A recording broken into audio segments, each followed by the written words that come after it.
run and have a top 5 finish at Daytona, I think he has to take advantage of. I believe that Sammy Smith has the advantage in the 2 races coming up. Yeah, they both got to make their own path, and they've got to be consistent. Sammy Smith has to be consistent. He's got to put 3 races together. So far, he's not been able to put 1 race together. So the pressure is on him to come out and consistently run in the top 10, top 15, and get some stage points. You know, now that Atlanta Motor Speedway is a drafting track, that means spotters play a bigger role than ever. For the pre-race show, Jeff Burton is our eye in the sky. Jeff, is the spotter role at Atlanta any different than Daytona and Talladega? Well, Marty, it really is. I'm up here hanging out with the spotters, and the reason it's more difficult is because things happen quicker. It's a mile and a half, but it races like a super speedway. The corners are tighter, the radiuses are tight. You're wide open in the gas, but when a move comes from behind, these guys, they got to be on it. They got to be telling their driver immediately, go to the top, go to the bottom. What is up, motherfuckers and party people? How the hell is everybody doing today? Hope you guys are having a great fucking day today.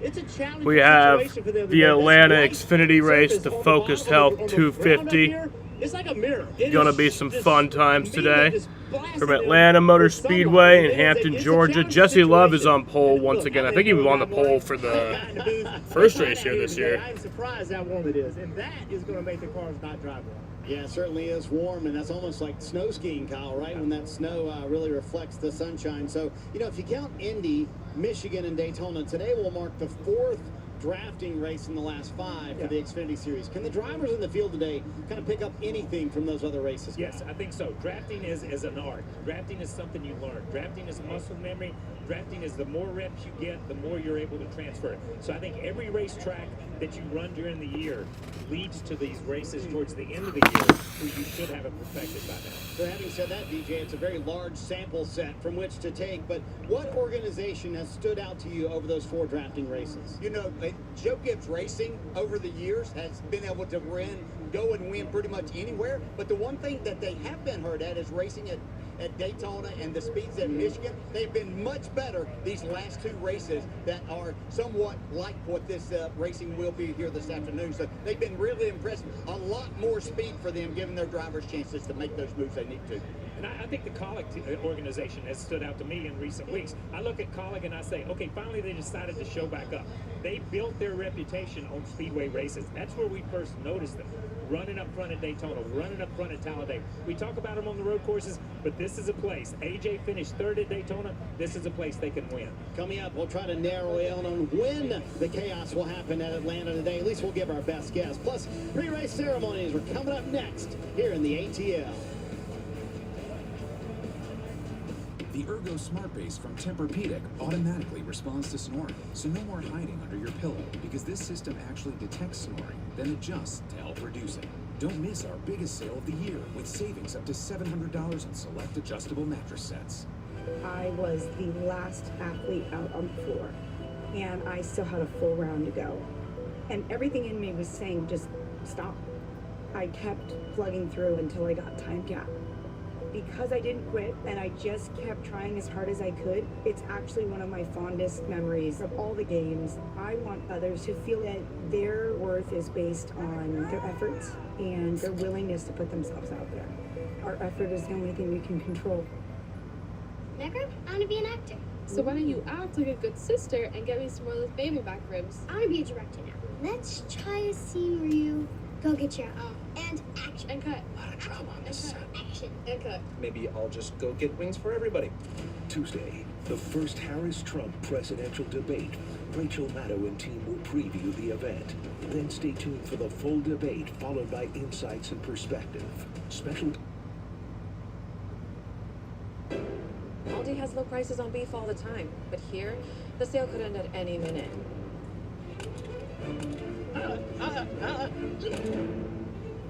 You cuss more. You cuss more. Excuse me.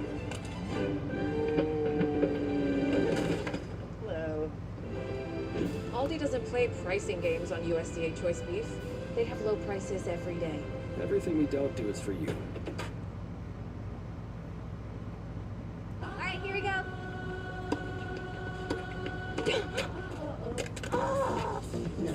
No. What's my next step? Oh. Dad. You break it, we take it. We could take it. Trade in any phone in any condition at Verizon for the new Google Pixel 9 with Gemini. Give me a recipe with these ingredients. Let's do that one. Only. Atlanta Motor Speedway, one of the most unpredictable races of the year, comes with 3 races to go in the regular season for the NASCAR Xfinity Series. Plenty of speed, chaos, and unpredictability on tap this afternoon. DJ, that chaos often happens in stage 1. Why is that? Lack of practice. These drivers, they are a lot of young drivers in this. They're wanting to go. They know this is an opportunity. They really don't know what their car's going to do when they get out there around other cars, but they're still trying to make it go. That is such a great point, man. They don't know what they have, but they've got to make something happen with what they have. And that is the reason that so much chaos happens in the first segment. So Kyle, then can you take it easy and ride in the back and wait until stage 3 to go? A few guys can. But they're not going to be in a race, so it doesn't make any difference.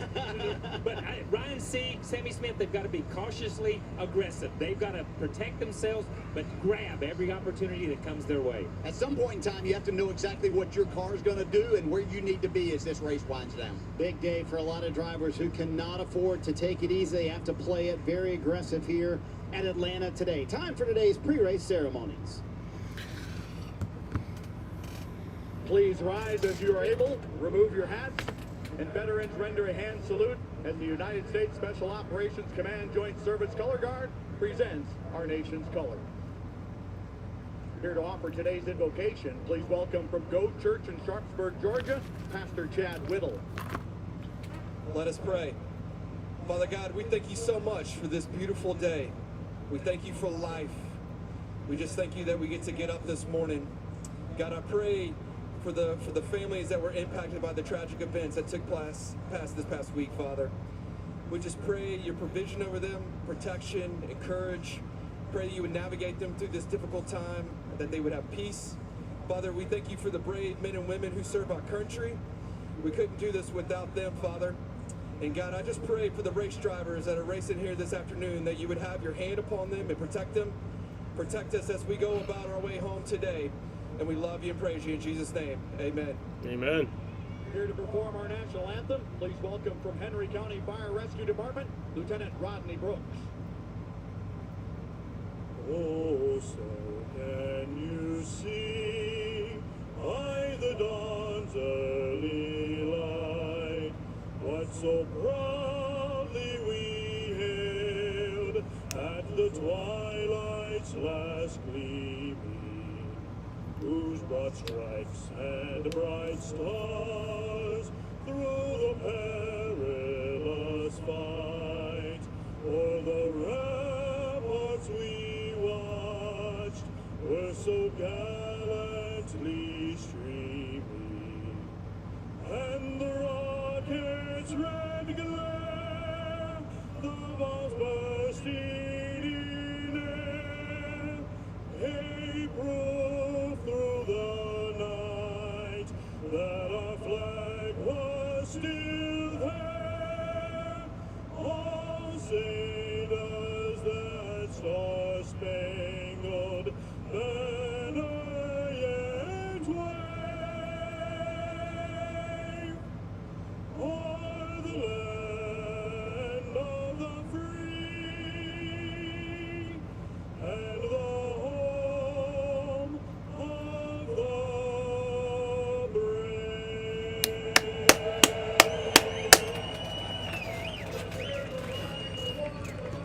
Just a beautiful day here in Atlanta. Green flag for the Xfinity Series is moments away. We'll get the engines fired here at Atlanta Motor Speedway next.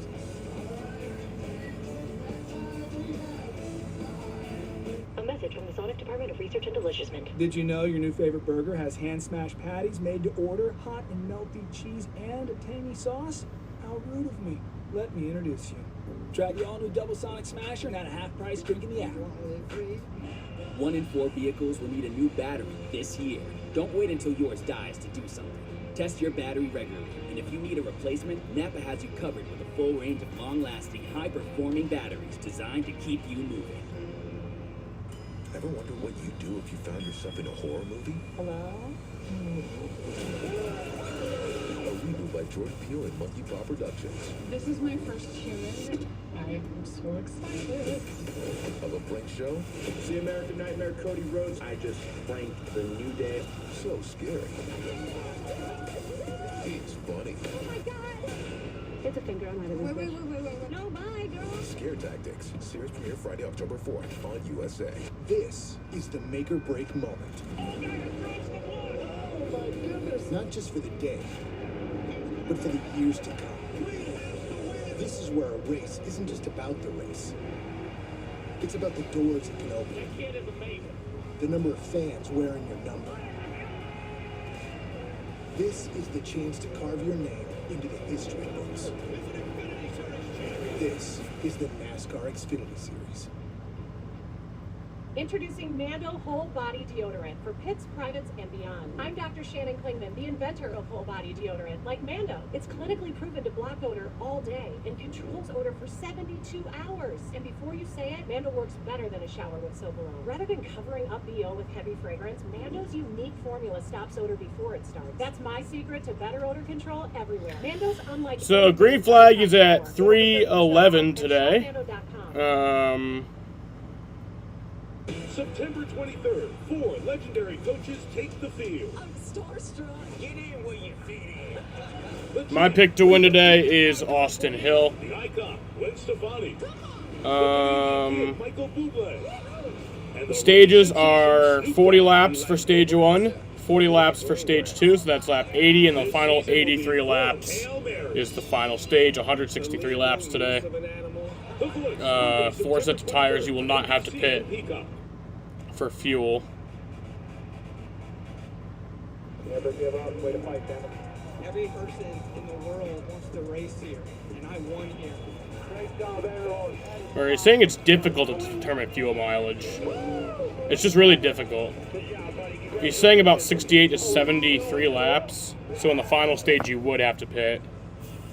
But then also caution laps, you know. 7 different winners. Sam Mayer would love to make it 8 for 8. And the one team needs something good to happen. Their last 4 finishes, 37th, 37th, 13th, and 28th. Marty Lindley, as crew chief, told me they're banking on today being the turnaround they need. Mayer's best drafting results have come right here with 3 straight finishes of 11th or better. They're hoping for another good result today and some positive momentum, Dave. Shane Van Gisbergen, the 97 driver, is new to the Xfinity Series this year. But Michigan is losing bad. 3,200 laps of experience. When I talked to him this morning, he said that is key for him. He's learned how to do this Xfinity Series racing, even at Atlanta, which is a crazy way to do it. Pirates have a no-hitter right now. Today will be beneficial to him. He's already locked in the playoffs. Now it's just about learning and getting to victory. What's up, Lucas? How you doing? Dave Parker Kligerman and this number 48 team always feel good when they come to super speedways. In fact, crew chief Patrick Donahue told me they feel like they deserve a win here. He said they've always run up front at Atlanta with Parker and every driver who has been in the seat prior to him. The team's best finish this season came a couple of weeks ago at Daytona, another drafting track where Parker finished 3rd. This team is so strong when it comes to this style racetrack. Although Parker qualified 16th, that is not a concern. He said, look for me out front, guys.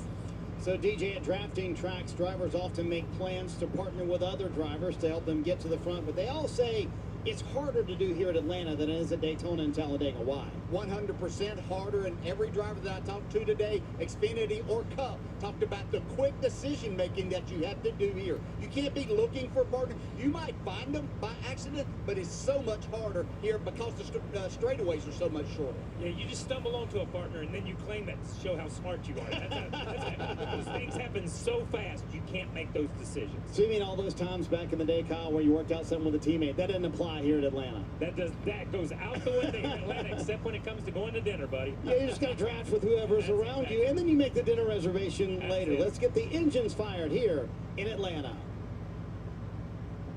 And now race fans here to say the most famous words in motorsports. Please welcome the Lieutenant of Operations from Henry County Fire Rescue Department, Jason Gruber. Ladies and gentlemen, on behalf of Focused Health, Atlanta Motor Speedway, and Henry County Fire, thank you. Now it's time. Gentlemen, start your engine! Hell yeah. Okay, call.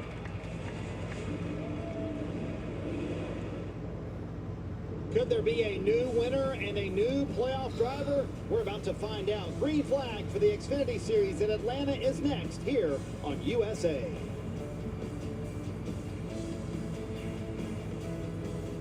Let's get started. Bill, where's your mask? I really tried sleeping with it, everybody, but I'm done struggling. Now I sleep with Inspire. Inspire? Inspire is a sleep apnea treatment that works inside my body with just a click of this button. A button? No mask? No hose? Just sleep. Yeah, but you need the hose, you need the air, you need the...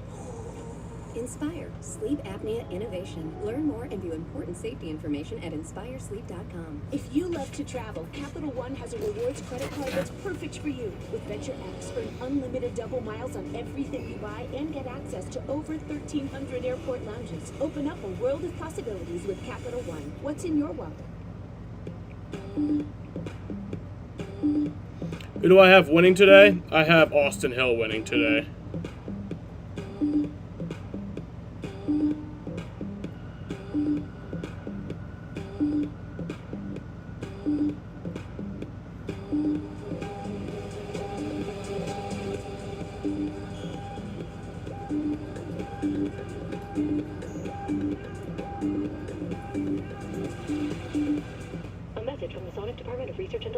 Did you know your new favorite burger has hand-smashed patties made to order, hot and melty cheese, and a tangy sauce?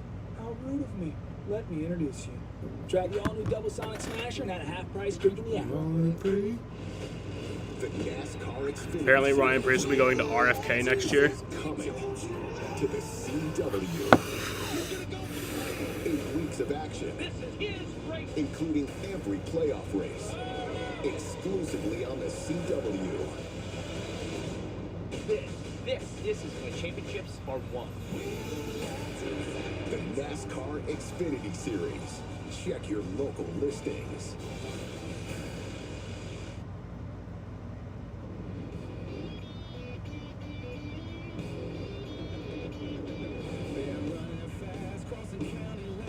Check the Discord photos you sent.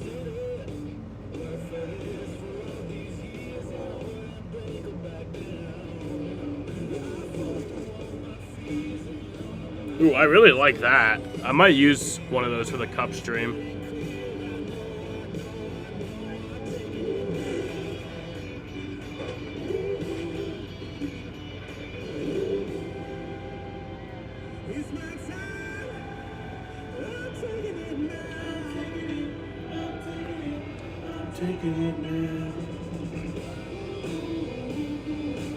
It's been a wild 2024 for the NASCAR Xfinity Series. Next up, the Atlanta Motor Speedway, which has a 64-year history, but this is a brand new Atlanta Motor Speedway. It's now a drafting track here at AMS. High speeds, high risk, high reward, and with 3 races left in the regular season, there is so much on the line. 16 drivers know a win today changes their entire Cartoon Network studio got transformed into a Spirit Halloween. That's fucking hilarious. Worth the risk? That's the question they'll be asking themselves all 250 miles today, Dave.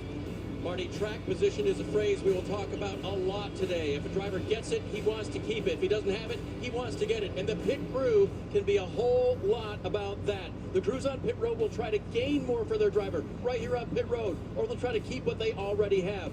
They don't need to be the fastest overall. They just need to not make mistakes and keep their driver in contention to try to get to victory lane, Kim. Just 3 races remain to determine who will earn the last 4 spots in the NASCAR Xfinity Series playoffs, and those tracks could not look any more different. Like Marty said, today, the last mile and a half, you have to master the draft. Next week, 2.45 miles of twists and turns at Watkins Glen, and then finally, the high-banked concrete of Bristol, the world's fastest half mile. It is a 3-race shootout. Who will get to run for a title? Rick, let's find out. And Kim, Atlanta Motor Speedway is now racing as a super speedway, so definitely uncertainty is out there in front of us. NASCAR Xfinity Series from Atlanta Motor Speedway, the Focused Health 250. Hello everyone, alongside the mayor, Jeff Burton, and our crew chief, Steve Letarte, Rick Allen with you. So lap 1 of this race will be the first time that there'll be more than one car on this racetrack this weekend. What can we expect? chaos, in a word. You know, it's a super speedway, as you said, but it's on a 1.5-mile racetrack, Steve. This is not a great, big, wide racetrack. It is a small 1.5 miles, but you're wide open. I do like those photos. The space is what multiplies the speed. We aren't going to see max speeds of the year, but we're still going to be fast, 180 or 185 miles an hour. But now let's take those speeds and condense them. This is like taking any sport and condensing the arena, and that's what these drivers have to do. Where a normal speedway is to be breaking up a few hundred feet, here it'll be tens of feet. That's what they're splitting up in these corners. There's just not a lot of room, yet the drivers somehow find space for 3 and even 4 wide action. Can't wait to see that. All right, let's take a look at the starting lineup. Familiarity at the front of this pack because Jesse Love has won the pole once again. Taylor Gray will make up the other car on row 1. All right, Jeff, let's dial up the driver of the 39 Ryan C. Ryan, it's guys in the booth. You with us? I'll remind you.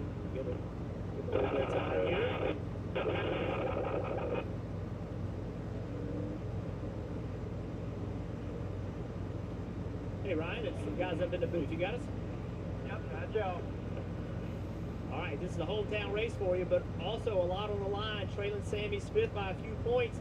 Can you make it happen today? If you can, how are you going to do it? I think we can make it happen. Just got to pick the right lanes, and hopefully there's some 2-wide racing.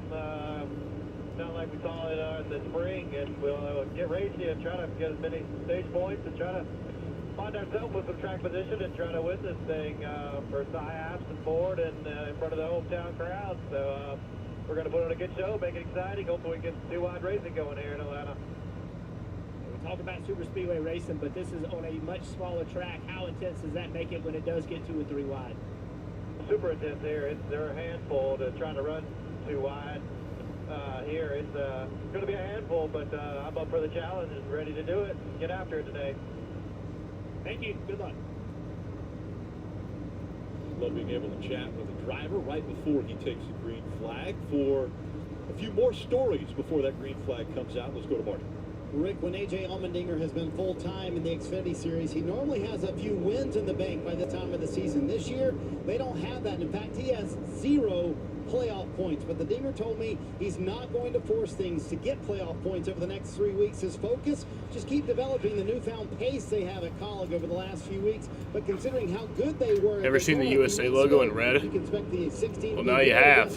Coming from the back of the pack today, Dave. A lot of eyes will be on the 7 of Justin Allgaier. He's won here at Atlanta before, but on the old configuration. So how risky will he be? He is the regular season leader by just 28 points over Cole Custer with 3 races remaining. Does he jeopardize that to go for more? He needs bonus points for the playoffs. Will he go for that? Starting 10th today, Allgaier will have some decisions to make him. Well, although Chandler Smith already has 2 wins this season and is locked into the playoffs, this team is desperate to find some consistency. Pretty sure it's always been red. You just always see it as white on TV. The team had been in a little bit of a funk most of the summer and hasn't had the finishes they feel like they deserve. He told me they need to build confidence back into the team before the playoffs start, and the best way to do that, well, is to win. He finished 2nd in the race here earlier this year and 2nd a couple of weeks at Daytona. We'll see if today is the day for the 81. Thanks, Kim. Marty just mentioned A.J. Allmendinger doesn't have any playoff points up to this point in the season. The regular season just 3 races away from being concluded. You take a look at the playoff standings. Allgaier has been dominant when it comes to grabbing playoff points. He has won 13 stages already in 2 races. That's how he got to his 23 points. Let's listen in to the 8 radio. A little pep talk as they're just above the playoff line cut line. All right, everybody. Thank y'all for the hard work this week. There's no doubt in my mind we're the most prepared team out here, most focused, most hungry. We'll be there at the end. Go kick some. Yep, 10-4. Thank you guys for all the hard work. Getting switched over to execute our plan we talked about throughout the week. Have a good day. Execute the plan. You know, that's easier said than done. And, you know, I spent some time with the spotters up on top of the roof before the race, and that's a really important role on this race. Is the spotter needs to understand that plan also so he can help the driver execute it, Dave. See Sammy Smith now coming off of pit road, having checked the speed of pit road with his team, including new crew chief Philip Bell. He was swapped over from the 9 car of Brandon Jones at Junior Motorsports this week. I asked Philip if he'd ever worked with Sammy before. He said, nope, this is the first time. And our goal is to put Sammy in the best position to make the playoffs and then to have a championship run. Remember, he starts just 10 points above the cut line with 3 to go, Marty. Well, Dave, for the other side of that, yes, a complete swap of teams between the 8 and the 9 in Junior Motorsports, except for the spotter. Josh Williams is still the spotter for Brandon Jones. He told me I wanted to make sure that I kept that relationship, especially here at Atlanta. But a complete team swap. Remember, next year, Brandon Jones, it was announced this week, officially moving on to Joe Gibbs Racing, Kim. Well, there's always so much talk when it comes to super speedways about Austin Hill, but if we look at the last 5 races at Atlanta, who has earned the second most points to Hill? Well, that would be Riley Hurts. His team's so confident about his abilities here at this style racetrack. In fact, when I talked to crew chief Davin Restivo, he didn't hesitate. He said Riley is one of the best in the garage when it comes to this style of racing. This team just has to get consistent over the next 3 weeks before the playoffs start. Their goal, a top 5 run, but what would be better? A win to earn those 5 extra bonus points into the playoffs. And momentum is another thing that winning here at Atlanta or Watkins Glen or Bristol gives you as you get ready to start the playoffs. Steve, let's talk about the numbers here in this race. We've talked a lot about the style of racing, but the race itself, 40 lap stage 1, 40 lap stage 2. That final stage, 83 laps, fuel window 75 to 80. In the spring, it was all about saving enough gas to make that final stage without a pit stop. I assume we will see the same thing today. 7 of Justin Allgaier, we just talked about him being at the top of the list as far as playoff standings. He was also at the top of the list as far as regular season points. Let's listen into his radio and hear his pep talk. It's been a lot. I know this style of racing requires a lot of effort, a lot of work. We got a hot rod. So let's go have ourselves a good day on pit road, and we'll get back what we lost last week, and we're going to go forward. And I appreciate you guys. He calls it the Mayo Missile. So we'll see. It's sticking with me. That's a good All right, get ready to go green. Hellman's on the side for Allgaier. I think he started his playoff beard a little bit early, too. Looks to be growing that out to get started for the 2024 season. So many times we hear the words, this is anybody's race. Anybody can win here. But I think KP put it best. Drafting is an art. And obviously, Austin Hill is very good at it. Who challenges Austin Hill today? I think his biggest challenge is the car right in front of him. We're looking on board with Austin Hill, that Bennett Transportation. All righty, getting ready to go green. Teammate, the 2 of Jesse Love. Dominant in the spring, great car so far this weekend. A couple of yellow stripes on the bumpers of those cars making up row number 1. That indicates rookie status. Jesse Love. Green flag. Great. Green flag. We're racing in Atlanta.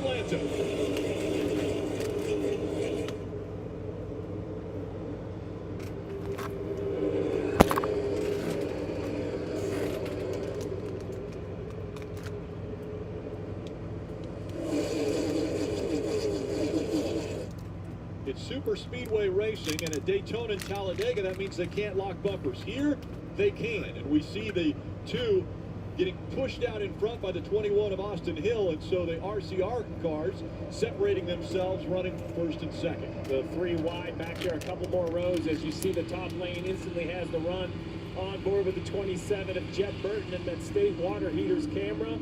You see 3 wide in front. Not very stable. You see the back of the cars dancing around.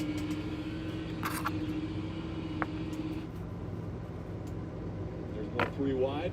As we see Sammy Smith in the 8 making the move on the outside of Anthony Alfredo in that 5. Too much wiggles, yeah. A little more organization on the top 15. 15. Wallace Allen, he had some trouble with his car getting in the corner. Back, still lined up outside. I'll get you. Lost a little momentum, and he fell back a few spots. As we were talking to Ryan Sieg before the race, he talked about wanting to see double file racing, and this is what he was talking about. This front group, they've all worked together. They're in line. They're not going to challenge each other at this point. They're going to try to get away from the crowd behind them. But you see how it stacks up. That 3rd place car, the 81 of Chandler Smith, was out of the gas on corner entry into 3.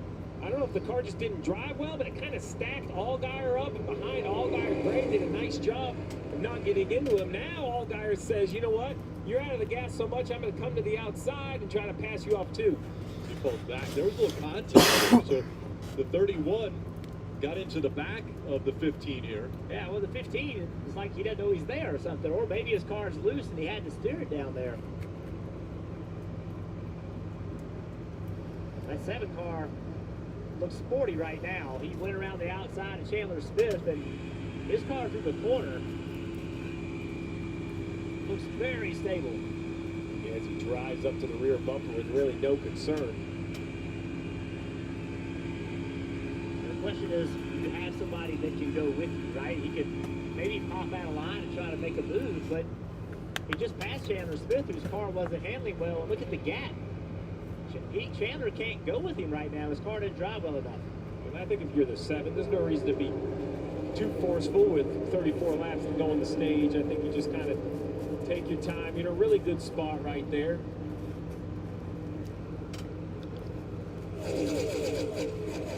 Having 2 teammates, RCR teammates in Love and Hill out in front, really kind of dictating this race. As a competitor, what can Allgaier do? I think that's the big issue, right? If Allgaier turns underneath the 21 or goes on the outside of him, he has to have somewhere to go. Right? There has to be a gap between the 2 and the 21 that he can fill, or somebody go with him and they're trying to pass both of them. Right now, I agree with you, Steve. You know, Chandler Smith was kind of giving it to him. You know, his car just wasn't driving well enough, so it was easier for him to pass. But unless he has some help, there's nowhere to go right now. We're in trouble. Who said that? That's the question now. Smith on the bottom. And that was Sam Mayer on the 1. Allgaier talking about Austin Hill, saying Austin Hill is in trouble, and I suspect that he's looking at his car and can see it moving around. He can see he's not stable, his car's not driving well. I gotta get a little clean air here. Plus 30. Oh, I think he's talking temperature, water temperature, plus 30 clean air. So, you know, which is a little concerning because I know he's in traffic, but he's single file, so it should be seeing quite a bit of air already. The pressure relief valve on these, they can set them at their own level, Steve? So, basically, the surge tanks, the amount of water each car holds is required to be inspected by NASCAR. How much pressure you plan on running is a set number, but all of these cars can push water, so you have a temperature limit that you're looking for. Just like your radiator cap or your car at home, you can only get it so hot, and finally it'll let the pressure open before the radiator slams shut. The 7 car is way faster than the 21. He can easily pull up next to him. He just doesn't know that he has the help. If he pulls up next to him, can he side draft him and pull him back and create a spot for himself? Now, the problem is, if everybody recognizes that 7 car is fast, nobody's going to go with him. You know, they can stay on the outside of him, and then he'd go all the way to the back of his line. So he just doesn't trust the people behind him to make that move right now. And now there's multiple packs around this racetrack. It's not a half a lap that separates them, but it's pretty close from front to back. Who's that who's slow? Is that Ryan Sieg? Ryan Sieg is slow on the track. Slow on the front stretch. Yeah, I don't see any damage. So wire came off inside the car. Talking about electrical wire off inside the car, so obviously something he feels he can see from the dash. Yeah, Ryan Sieg is slow on the track. It looks like he will get back around, but he's going slow. Try to cycle it if you can. And look how Ryan I don't Sieg is now know. falling That might actually be a caution. below the top 12 positions. He's 30 points That's back. that's probably gonna be a caution. Exit turn 2. I'd be shocked if this doesn't bring out a yellow. Now, he's not going to make it all the way back around. There's an access road through 3 and 4, but he's not even going to get to that. Yeah, Anthony Alfredo's pitting because he knows there's about to be a caution. Oh, he has damage. Tire. I think there was some wall contact with the right Surprised there's still no caution. There it is. There's the caution. Come out. So, 6-minute, 20-second green flag run to start the race there. Caution is out for the first time today for Ryan Sieg, slow on the backstretch. Tight behind those other guys. Some electrical issue. Couldn't keep it out of the wall. talk about handling, how it matters, and that's a great example. So the 5 on pit road, but it was the 39 that's not able to continue that brought this caution out. So hometown Ryan Sieg struggling in the 39 early here at Atlanta. The NASCAR Xfinity Series is coming to the CW.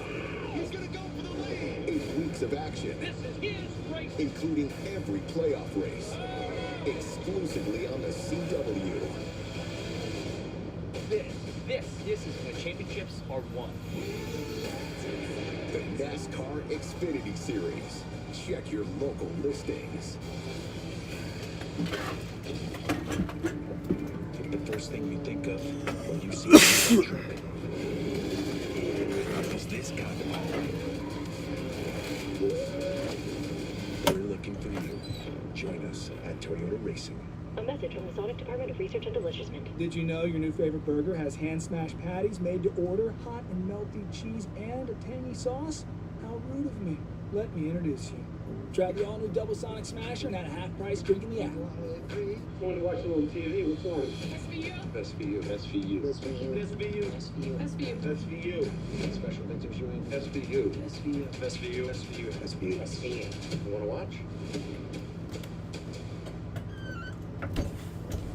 It's fall in New York State. And you have to see it. Plan the perfect trip. Or just jump in the car. Either way, it's going to be... Can we use the Atlanta road course? Nah. I mean, I guess we could. It's going to be an adventure you'll never forget. I think I remember I looked at it, and it's actually like, pretty boring. It's what makes it easy to love New York. Start your getaway at iloveny.com. Between beauty and durability, making your neighbors jealous has never been easier. Introducing LP yeah, honestly, it looks Smart pretty boring. Expert Finish trim and siding, now in brushed smooth texture. Available in 16 versatile colors, LP Smart Side Expert Finish products help create timeless designs and beautiful, longer-lasting dream homes. That's the beauty of brushed smooth.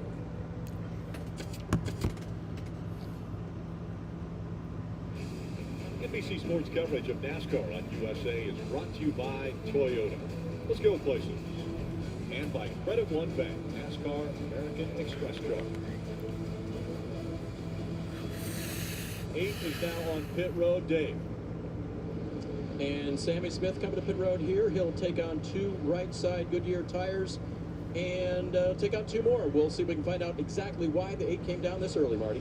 Yeah, a lot of cars deciding to come down here with 26 to go in stage 1, including A.J. Allmendinger, who said it was, quote, miserable coming from the back. He made it up to 22nd for A.J. He said he thinks tires are actually going to matter a little bit more. Stevie said the track is a lot slicker. Listening to Football U and NASCAR? It's a lot of listening. From here is I don't think you need to pit at the end of the stage, and you can run all the way to the end of stage 2 if you'd like. So you can try to work some strategy and try to rotate to the front.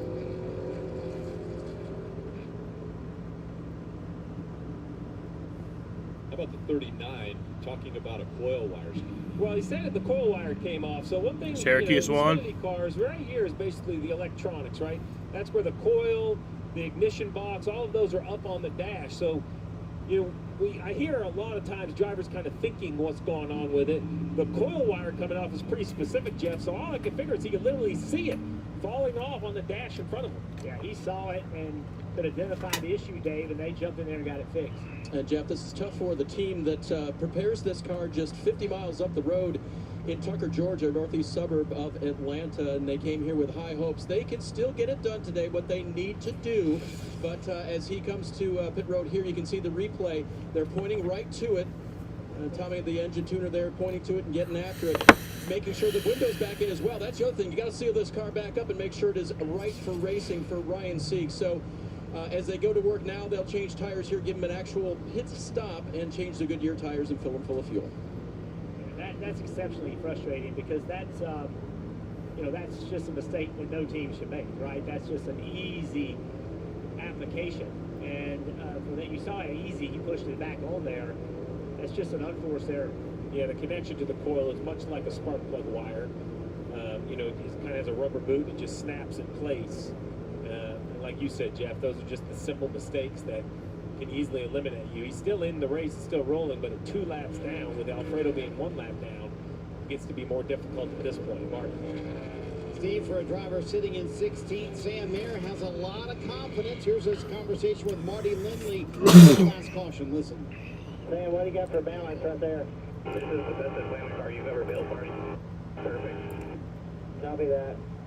The best car you've ever built. Hey, Steve, I know it's stage 1, right? But when your driver's saying that early in the race, it's got to make you feel pretty good. I've never heard a car described as perfect. I didn't know that was possible. That just shows that the young driver, Sam Mayer, hasn't found all the things to pick a car. You've never called a car perfect, have you, Jeff? That was a major mistake. The crew chief will never let him live that down.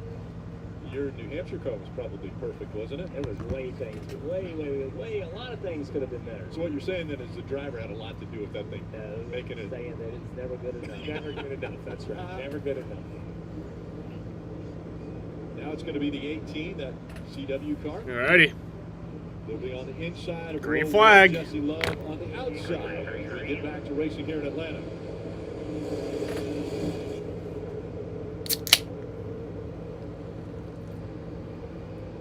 Cole Custer trying to push Silver Creed in front of Jesse Love. But it's Austin Hill who has the best shove now, and Jesse is going to be out front again, and the 7 is working with those 2 cars, so a 3-car line able to push right past the 18, and Sheldon Creed will fall into that 4th spot. Pretty interesting. The top 4 cars all chose the outside lane to try to get that outside lane going. That did not work out well for Chandler Smith. 2 to 3 cars got in between he and Allgaier. Now that high line working, low line looked like Parker Kligerman was trying to lead that lower line. Doesn't look like he's got a lot of help behind him. Shane Van Gisbergen in the 97, trying to get to his back bumper. And so watch what happens right here. The 48 on the bottom of the racetrack. They just are so much faster on the straights. Now when they get to the corner, he's running the shorter way around. He breaks even, gains a little bit of a corner exit, but then down the straightaway, here they go. Looks like Dawson Cram in the 74 has an issue. I don't know what's making it lay down. All the shifts were fine. Yeah, Dawson Cram is slow on the backstretch. He probably will make it back around. Sounds like an engine issue for the 74. We'll see if he can make it back around. Middle of the backstretch right here is the field. He's in the middle. I don't think so, actually. 12 to 15 cars, single file, right around the top. I think some of this is patience, some of this is teammates in the front. That car is really slow. Remember in qualifying earlier today, That's probably going to be a caution. 3 cars that broke the 32-second mark in qualifying, and now everyone is running mid-31-second laps as they work together around this 1.5 mile track.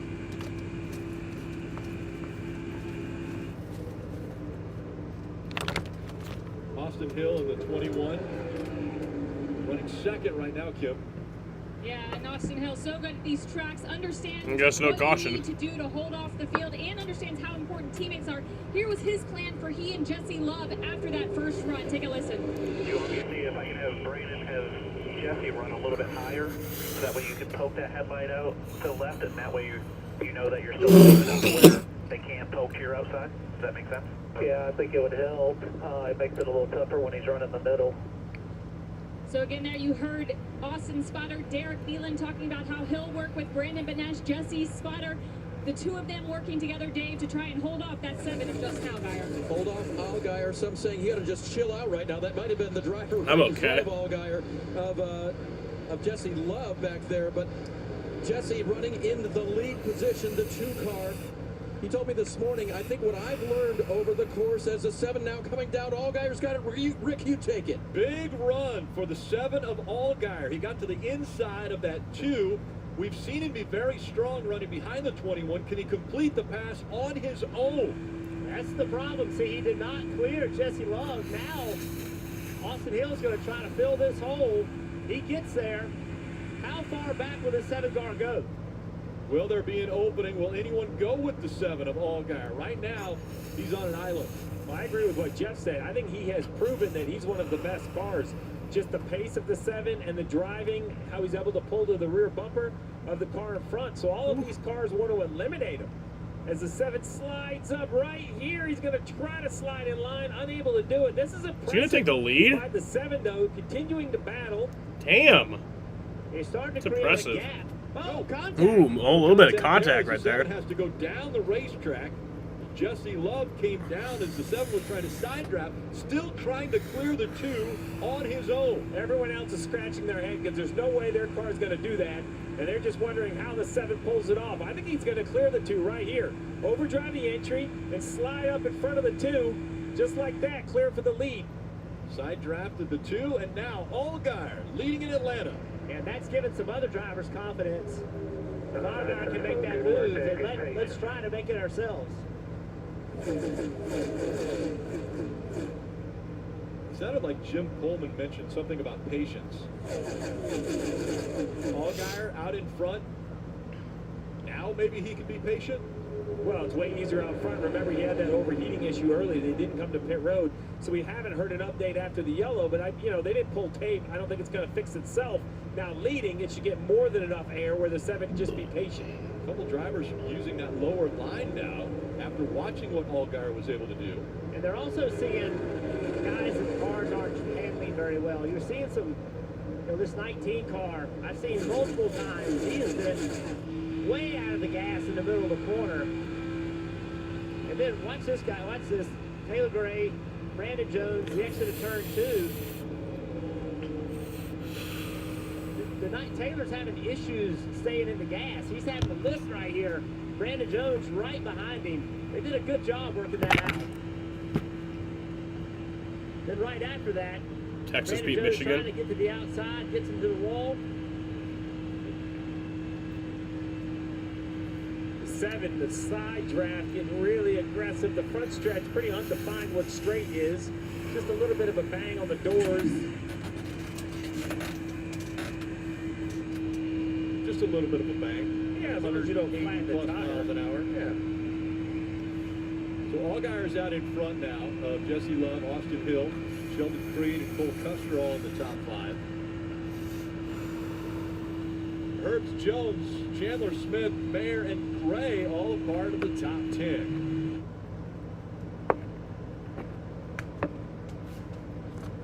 Pushka, cold and smooth survival NASCAR skills. nonstop. Should you become stranded, be ready to signal rescuers.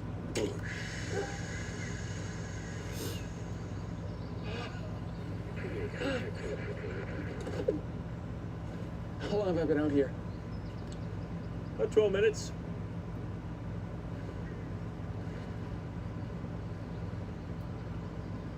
Head for the mountains.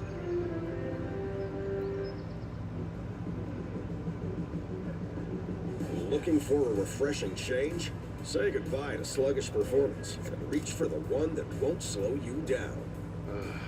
That's crisp. Experience the force of clean, pure oil coursing through your engine. No matter what you drive, Wix Filters is the clear choice. Here's to filtration that works as hard as you do. Wix Premium Filters. Performance starts here. Valvoline Restore and Protect. A first-of-its-kind innovation that returns pistons to factory clean by removing up to 100% of deposits. Restore your engine to perform like new. Restore and Protect. Another first from Valvoline.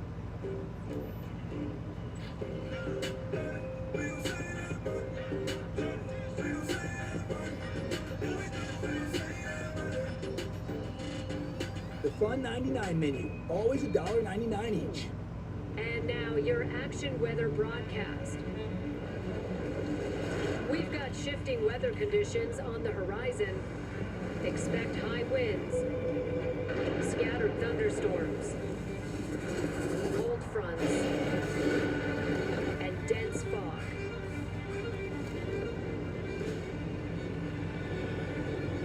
It's a wild one out there. Toyota trucks. Let's go places. Oh, Kansas. Here we go. Second half today. You just don't stop giving, do you? Green flag, we're underway. The closest finish in NASCAR Cup Series history. What's up, Michael? Close to downtown. I don't know what the fuck you're saying. Well, what's up? Did your cat like step on your keyboard? It's the playoffs. Now you're just showing up. But we're not mad. In fact, we're looking forward to it. Get your tickets now at KansasSpeedway.com. Hell yeah, buddy. Just a couple weeks away, Friday, September 20th, the NASCAR Xfinity Series comes to the CW. It all begins in Bristol when racing legend Dale Earnhardt Jr. is going to join the field against the series' top drivers in the final race of the regular season's NASCAR Xfinity Series racing from Bristol. And that's Friday, September 20th, 7 p.m. Eastern, 4 p.m. Pacific, only on the CW.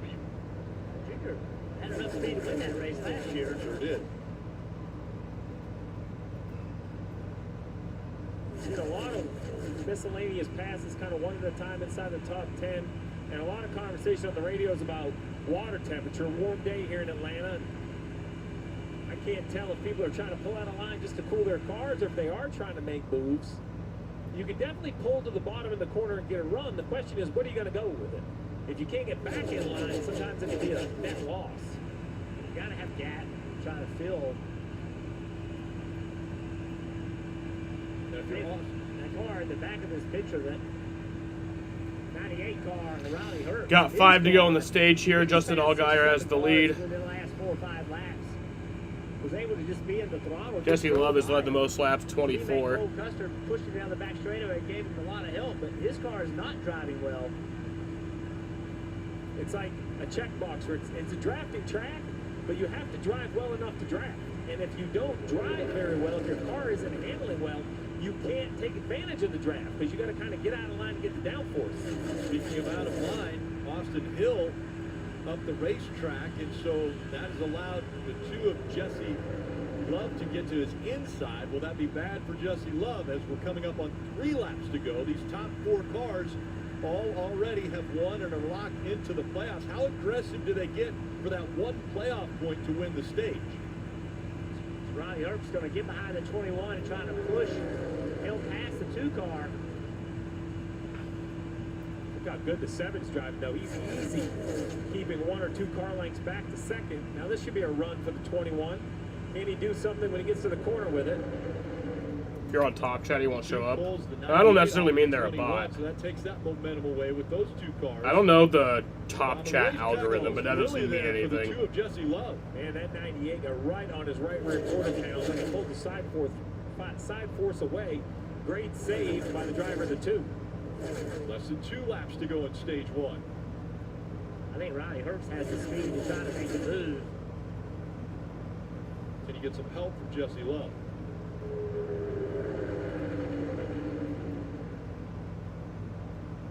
I just think the 7's too fast. I mean, I think the 7 can run the bottom at wide open. All right, final lap of the stage. Remove the opportunity for anyone behind him to get it offensive run. Justin Allgaier has the lead. Now he's being challenged. That's going to take the energy. Here comes Austin Hill. Who is going to push who down the back straightaway? That was just like that. The 21, I thought the 7 couldn't be touched. 21 door to door. He's going to try to side draft him and pull him back. Into 3 and 4 for the final time of stage 1, and surging on the outside is that 7 of Allgaier. They're side by side. And going to be a photo finish for the stage. It's going to be Austin Hill. I actually don't know.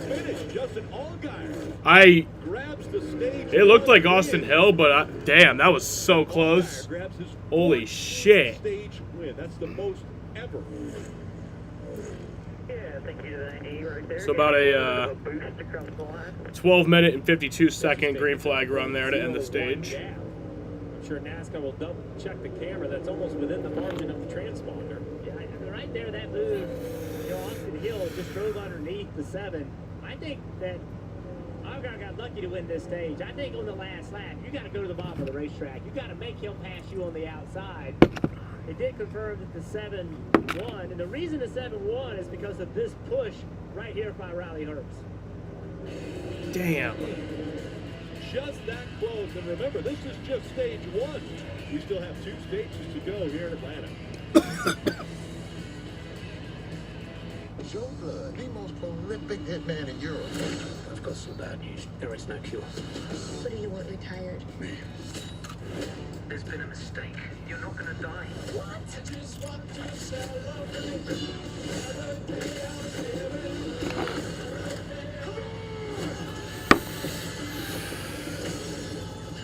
Mess with the bull, you get the horn. The Killer's Game. Rated R. Friday. Dude, what are you doing? I'm protecting my car. That's too much work. WeatherTech is so much easier. Laser measured floor liners up here, seat protector and cargo liner back there. Nice. Out here, side window deflectors, and mud flaps, and the bump step to keep the bumper dent free. Cool. It's the best protection for your vehicle, new or pre-owned. Great. But where do I order? WeatherTech.com. This is a trusted space. This is a trusted space. This is a trusted space. This is a trusted space.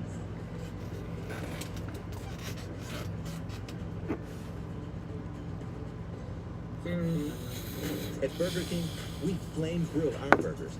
Why? Because that's how it should be done. Hot, juicy, smoky, flame grilled and made your way.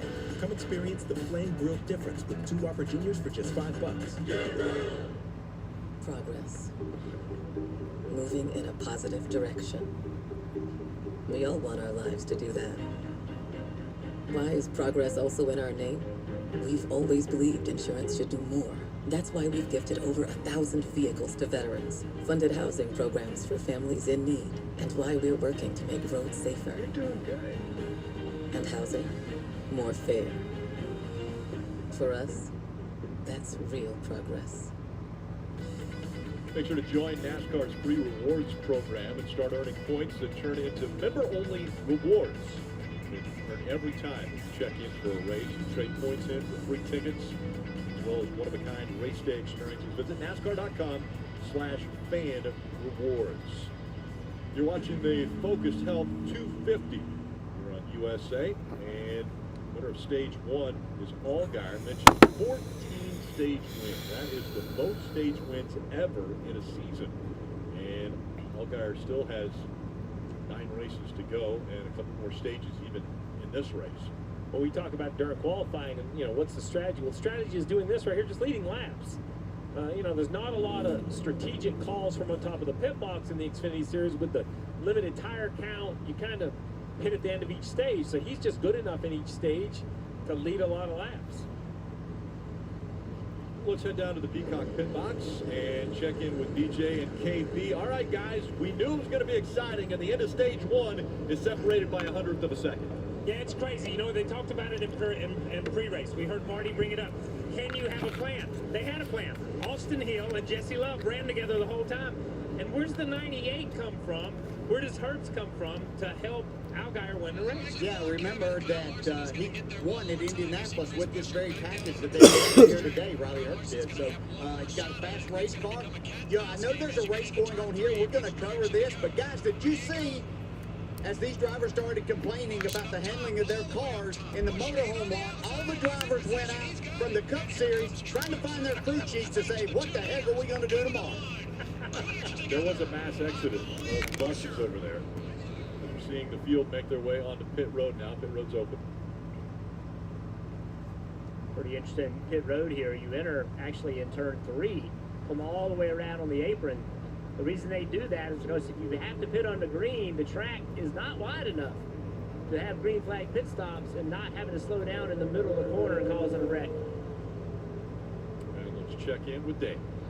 It's now 24 playoff points for Justin Allgaier. Those are the ones that go through the first couple of rounds with a playoff driver. You got 2 right side Goodyear tires, 2 cans of fuel, and then they're going to take all 3 rows of tape off nice that haircut. Thank you, Kenneth. To cool the car down, Kim. Riley Hertz in the middle sits a little loose, but wow, it is fun. I just need a little more right rear grip. As you see Austin Hill on the bottom, he said he was out of control getting into 3, had to completely bail out his way too edgy.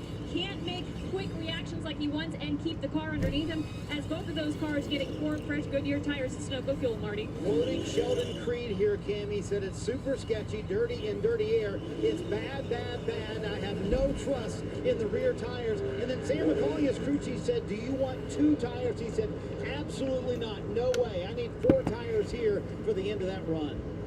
Fast 40 laps. Allgaier holds his position, but surprisingly, the 21 of Austin Hill drops a couple spots. That crew normally very strong on pit road.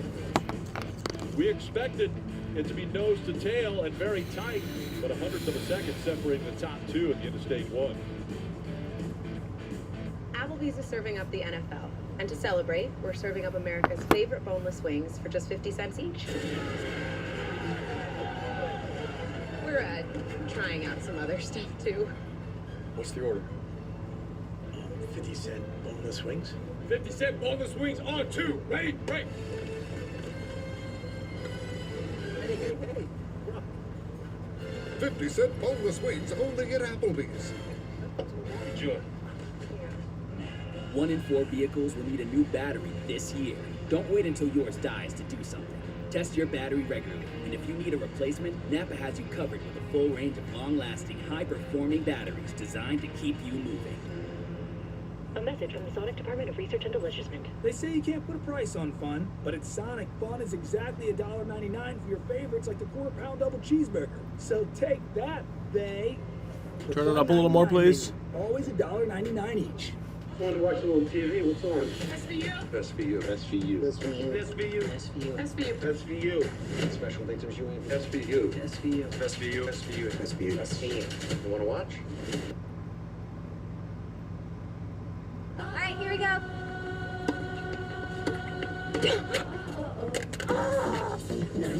No. What's our next step? You break it, we take it. We can take it. Trade in any phone in any condition at Verizon for the new Google Pixel 9 with Gemini. Give me a recipe with these ingredients. Let's do that one.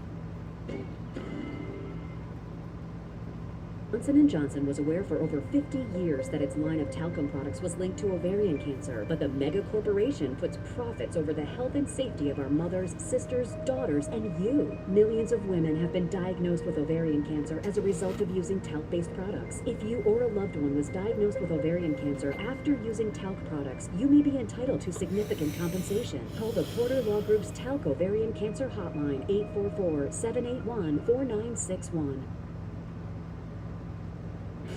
NBC Sports coverage of NASCAR on USA is brought to you by Progressive. Save when you bundle motorcycle, RV, and boat insurance. Visit Progressive.com. And by Toyota. Let's go places. Looking at downtown Atlanta. Bustling area there. We're just a bit south of that. Here at Atlanta Motor Speedway as we're getting ready for the start of stage 2, as you see Allgaier trying to pass the pace car here. You can't do that. Dave.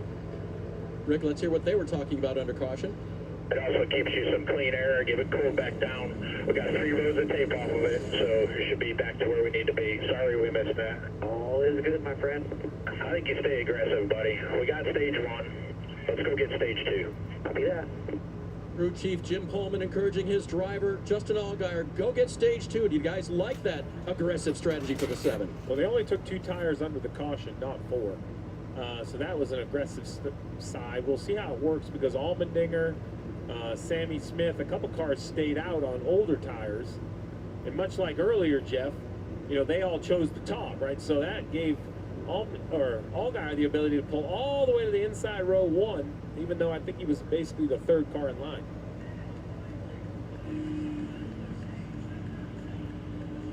Allmendinger, Allgaier. They're up there on that front row. Allmendinger in the 16. The high side of the cameras in. Right back green. And Allgaier in the Mail Missile. Green flag comes back out. And a little bit of help for Allgaier from the 9 of Brandon Jones. We'll see if that'll push him out in front of the 16. Yeah, Sammy Smith in that 8's also pushing that outside lane. That outside lane we've seen as the better lane later in the runs. Cole Custer now making it 3 wide. It's going to take a lot of energy out of the inside. Sheldon Creed in the 18 trying to get to that back bumper of the 00, but now 3 cars pulling away. As you mentioned, Sammy Smith in the 8 trying to get back to the back bumper of the 16, can't do it, and now the 7 will fall back and will be fighting for 3rd with Cole Custer. And the 9, the bright yellow car in the middle lane, he had a teammate right behind him, and the teammate didn't go with him. And when that happened, now he's by himself in the middle, and they are flying by him. We're riding along with the 19 of Taylor Gray, that Toyota onboard. We saw the run that he had trying to get to the back bumper of Jesse Love in the 2. Allgaier is full desperation mode right now. Stuck on that bottom lane with nowhere to go, no help. And I got to tell you, Steve, he put on 2 tires, and now he's going to be back in the pack. As this run goes on, if handling matters, he is not going to have a good driving car back here. Yeah, 2 tires was definitely a call to keep track position, but they also had to remove some of that tape, and you wonder if it took some speed out of the 7, because earlier he was able to kind of be on the attack mode at the bottom. Now losing ground to the outside lane is Custer with a really tight squeeze. He just decided he was going to move in there. It didn't matter. But the 98 of Riley Hertz was trying to close that gap. That's what the 7 of our guy needed. It slowed the momentum down on that outside lane. It allowed him to go to the bottom, gain some of that momentum back. Now he's trying to find a gap. If he could get in front of this 1 car. The 20 slides up the hill. He's out of line 3 wide. Truex will sneak his way back in.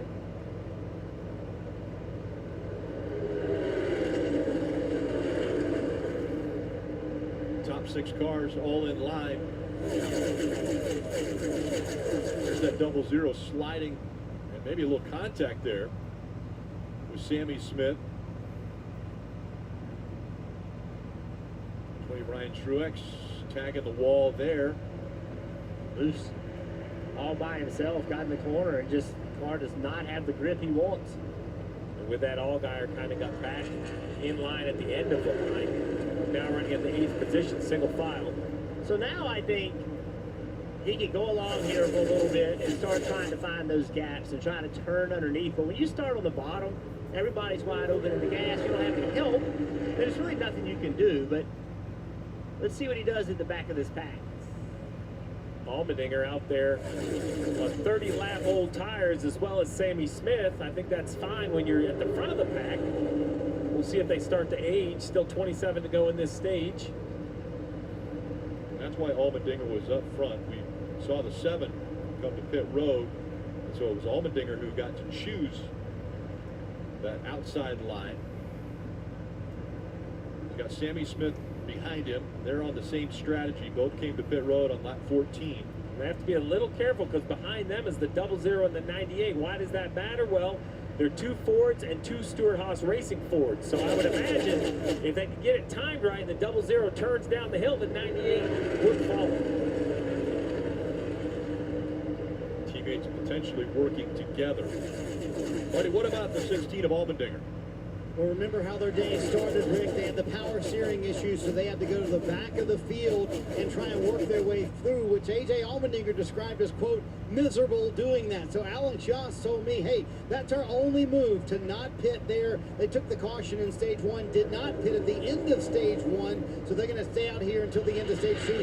Dave, the question is, can they hang on to this lead for this entire stage? Marty Cole Custer runs 3rd in the black and white 00 car. At the end of that run, his car was extremely loose. He wanted to check for that. Remember talking to him before the race, he was very positive about the speed in this 00, just needed a little bit better handling, and now we'll see if he can make that move to the very front that you guys have been talking about. As we see Allgaier rolling underneath the bottom, you want to know how he could do it. Jeff, well, he's made up a few positions. Here's the challenge. I know handling matters, but it doesn't matter enough to go to the back of the pack. So from what I see is there are good and there are bad driving race cars, but no one really can just drive from the back to the front. You still have to worry about track position. Yeah, he gained 2 spots and then lost them back, and now he might lose this spot to Creed. This will help him, though, as Hill goes too wide in front of him.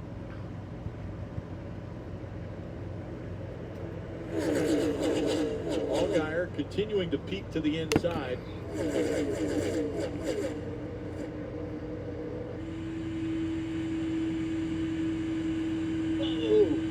Dave all the way up against the wall almost there, the 7, and on his outside was Sheldon Creed. And he's talking about the balance, Rick. These guys' balances are freaking terrible, man. You got the best car. Just do your thing here. Copy. I think you might have been talking about the other guy's balance, actually, the 7 driver. Yeah, we saw the 97 of SVG, Shane Van Gisbergen, get all the way up there and then drop all the way back again. Yeah, what started that, though, is the 18 of Sheldon Creed. Watch this right here. He comes off turn 2, and he is all the way out of the gas, sideways. Allgaier basically made it too wide to miss the wreck. I mean, that's what that was, and that's why we were talking about it. I saw it happen, and I thought they were getting ready to wreck. But they were, then they untangled themselves. Yes, thank goodness. But now as the handling's starting to go away, Steve, now you're starting to see gaps between cars, right? And now is a time that the 7 car drives well. He can take get forward momentum down the straightaway, turn left in the corner, move up and fill that gap. Top 5 cars right there on screen as Allmendinger leading this group. The visuals are shocking here because down the straightaways, the speed doesn't really shock me. Right? It looks like Atlanta that I've been coming to for 30 years. Perhaps I might even say a little slower than Atlanta at the end of the straightaway. Then they get to the corner and they don't slow down. And that's when it just doesn't look right. Looking out the window, when they turn down into turn 3 and run the middle of the racetrack, single file, they look like they pick up speed. Reminds me of a cup race in the late 90s at Daytona. You know, in the summer race where you had to lift. Handling really mattered. We just saw Allgaier in the back of the line. He just hung a right on Jesse Love, went right around him. He's able to stay in the gas longer than everybody else. And this one's going quick. Only 19 laps remaining in stage 2. AJ Allmendinger. Campers in, RV car. Loves the spot he's in, but this 7 car, can he clear both of them? He does. Oh, no, I thought he had him cleared. He didn't. Wasn't able to slide up in front of Riley Herbst, and so he'll fall back once again. But he keeps making the run, trying that inside line. That's on 2 tires also. It's really impressive. The momentum now behind the 98. We'll see if he checks up and goes to the inside. Allmendinger out in front. He's already led 19 laps here in Atlanta. It's good to get some fresh air. Fresh air? Hi, guys. Bill, you look great. Now that I have Inspire, I'm free from struggling with the mask and the hose. Inspire? Inspire's a sleep apnea treatment that works inside my body with a click of this button. No mask. No hose. Just sleep.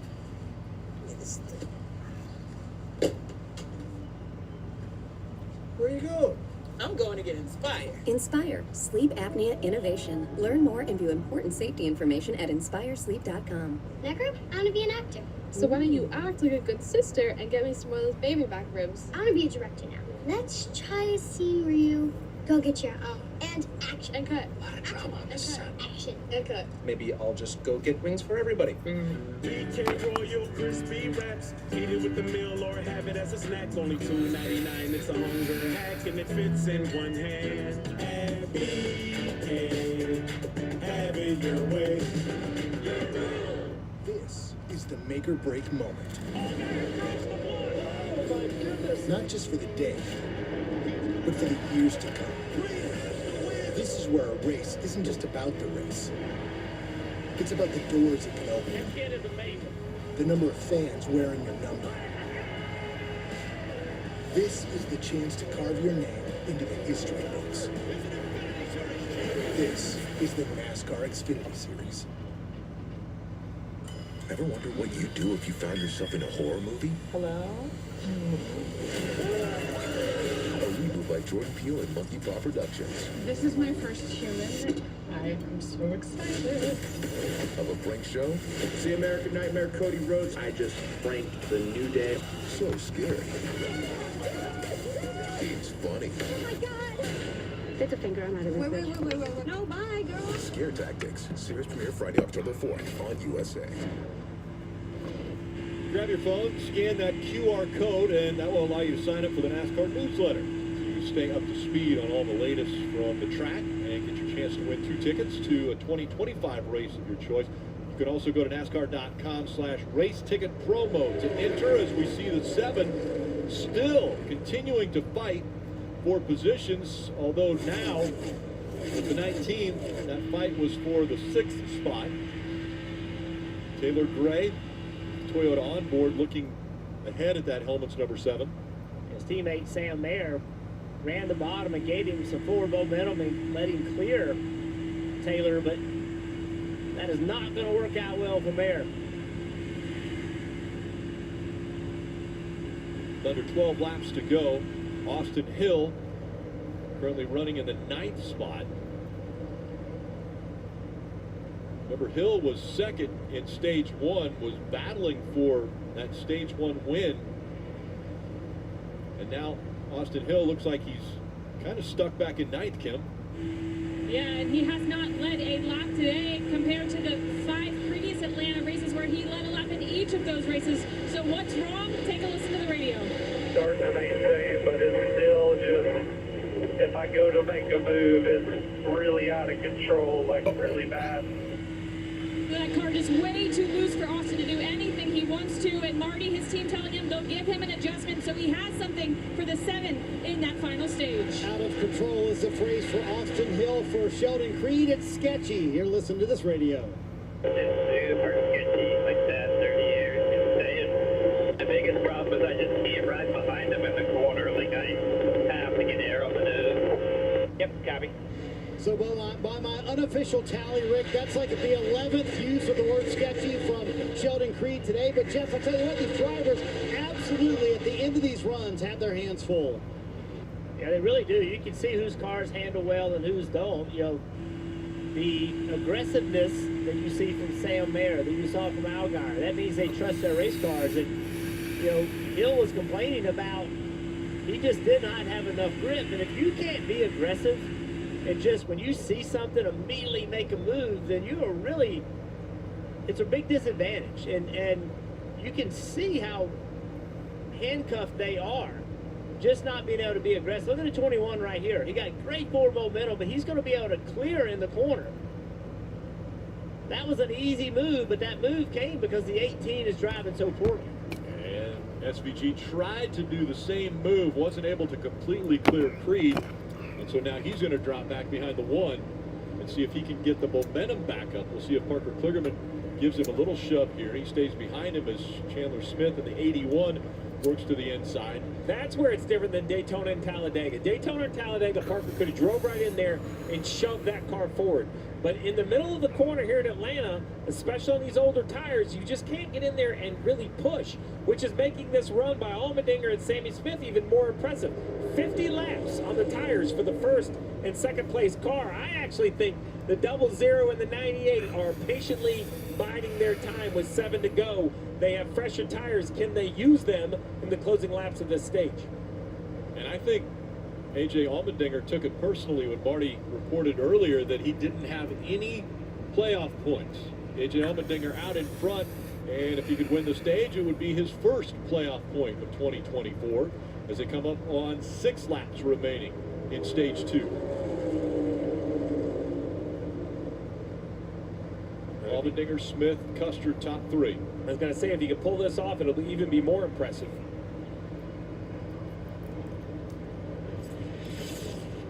Sheldon Creed, we've seen him with some handling issues, and there he tags the wall just a bit. Now Chandler Smith's going to try to clear him, but not enough, and the 18 once again right up against the wall. Looking for the cushion. He's up there just trying to find something to grab him. INC, remember, he was 2 laps down because of the electrical issue, still 2 laps down. He's running 34th, 2 laps down, but we see that 39 up there. So the 3 leaders, they drove away from the next group. Then all of a sudden, they started getting caught again. The 2 car is out of control loose. But still, I think there's enough time. If the 7 can get by the 2, and the 2 is sideways, he's going to be able to jump to the outside of him. I think Jesse Butler wants to be part of this. He just wants to finish this stage at this point. But I think the 7 might have even though he's way behind, might have a shot here. I think so. I think he's going to get just a big run on these front 4. The question is, when he gets there with 3 to go, can he do anything with it? A little bit staggered in front of him is really going to help. You see, it's like turbo. The 7 just accelerates that big pocket of air between the double file in front. He easily got to the 98. Now we'll see if he moves to the inside through 1 and 2. Smoke. Oh, trouble. Smoke in the up to the 1. With the wall as the back that'll be a caution. Oh, he's on fire. Bursts into flames. Caution is out. So caution is out. This fire right here, you got to get out. See some damage on the front as well. Gotta just get out, dude. Gotta get out. Is there more to this story? Was it an engine that expired, which made him get into the wall? Did he get into his own oil? It's rare that you see that much fire just from hitting the fence on the right side, or did it pull an oil line or something off, some sort of accelerant? Sam quickly gets out of the car. Not wasting any time. It almost looks like the automatic. And a 16-minute and 10-second green flag run. Either what's good or 17 was being more, or 19 was being more aggressive, but call that on me. Sorry. So good to see the AMR safety crew there to assist Mayer. That was the reason. Yeah, I wondered if it was an engine. I just think it had to be some sort of oil or something after contact, because that's just a wreck on the racetrack. Yeah, just that's kind of weird that happened. Wondering if he broke something when he hit the wall. The radio saying that one's on me, so we didn't get to hear the He definitely radio, broke something when he hit the wall. It sounds like Kevin Hanlon is saying that one's on me, so he must have been telling Sam there was room up. There was absolutely not space for a car. The 19 of Gray was in the gas and not letting him up. Yeah, watch this as it carries on. The fire came into the cockpit for just a moment, and there's temperature sensors that actually, once it gets to a certain temperature, it activates the fire extinguisher. And I think that's what that is right there, Steve. Yeah, they're going slow at the moment. But that's they will be going fast, again, we've heard spotters take the blame for calling someone clear, and they're not clear. But there's only one driver. The driver's got to make this call. And that's just how it is. Kevin Hanlon's one of the best spotters in the business. But only one guy's going to the infield care center, and that's the driver. Driver's got to be responsible for it. And again, I think this right here, you see the fire extinguishes, but you see it in the car there for just a moment. Yeah, obviously, I mentioned an accelerant. You know, when the right front hits, something happens, right? An oil line or some sort of fluid has to be leaking, and then the fire gets put out. A scary moment right there when you see that fireball. You wonder if it's like a rear end line or something. Yeah, exactly. Something has come off. There's some sort of lubricant that's caught on fire. And then you mentioned the temperature sensor, much like think about a sprinkler system in commercial building. It's the same idea, concept-wise, right? It tells that there's a fire, and it puts the extinguisher system out there, and right there, fire goes out. I know it's bad for Sam Mayer, but good for fans. You can see the fire rolling back toward the car. So we always talk about the air and how you can't actually see the air, but the fire showed us how the air rolls over these cars and can roll back and give them downforce on these cars. But yeah, the AMR safety crew got immediately to Sam Mayer, and they'll take him to the infield care center. But obviously the flames erupting underneath the one. With that caution means the end of stage 2. And so congratulations, A.J. Allmendinger. Here is playoff point number 1 of the 2024 season, as he will win stage 2. And equally as important is Sammy Smith in that battle to try to make that last spot. Going to finish second, get 8 points right here.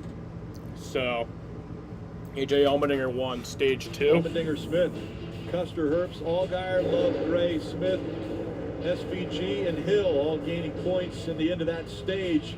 And it ended a little earlier. And the day ended earlier for Sam Mayer in flames.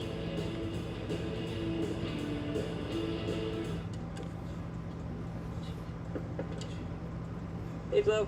Cool leg warmers. Thanks. They're just for the bus ride to work. They're not part of the official uniform. No tunes today? No. My apartment was robbed last night. Took my cable-ready TV, VCR, portable cassette player. Yep, all the latest tech. If only Progressive had renter's insurance, like their home insurance. Then we could bundle our cars and get the same 24/7 protection. I think we just invented that. This is the best day ever. Well, I still got robbed. It's still a pretty good day. A message from the Sonic Department of Research and Deliciousment. Did you know your new favorite burger has hand-smashed patties made to order, hot and melty cheese, and a tangy sauce? How rude of me. Let me introduce you. Try the all-new Double Sonic Smasher and at a half-price drink in the app. Witness the origin of Optimus Prime. It's time to show them we are more than HBI.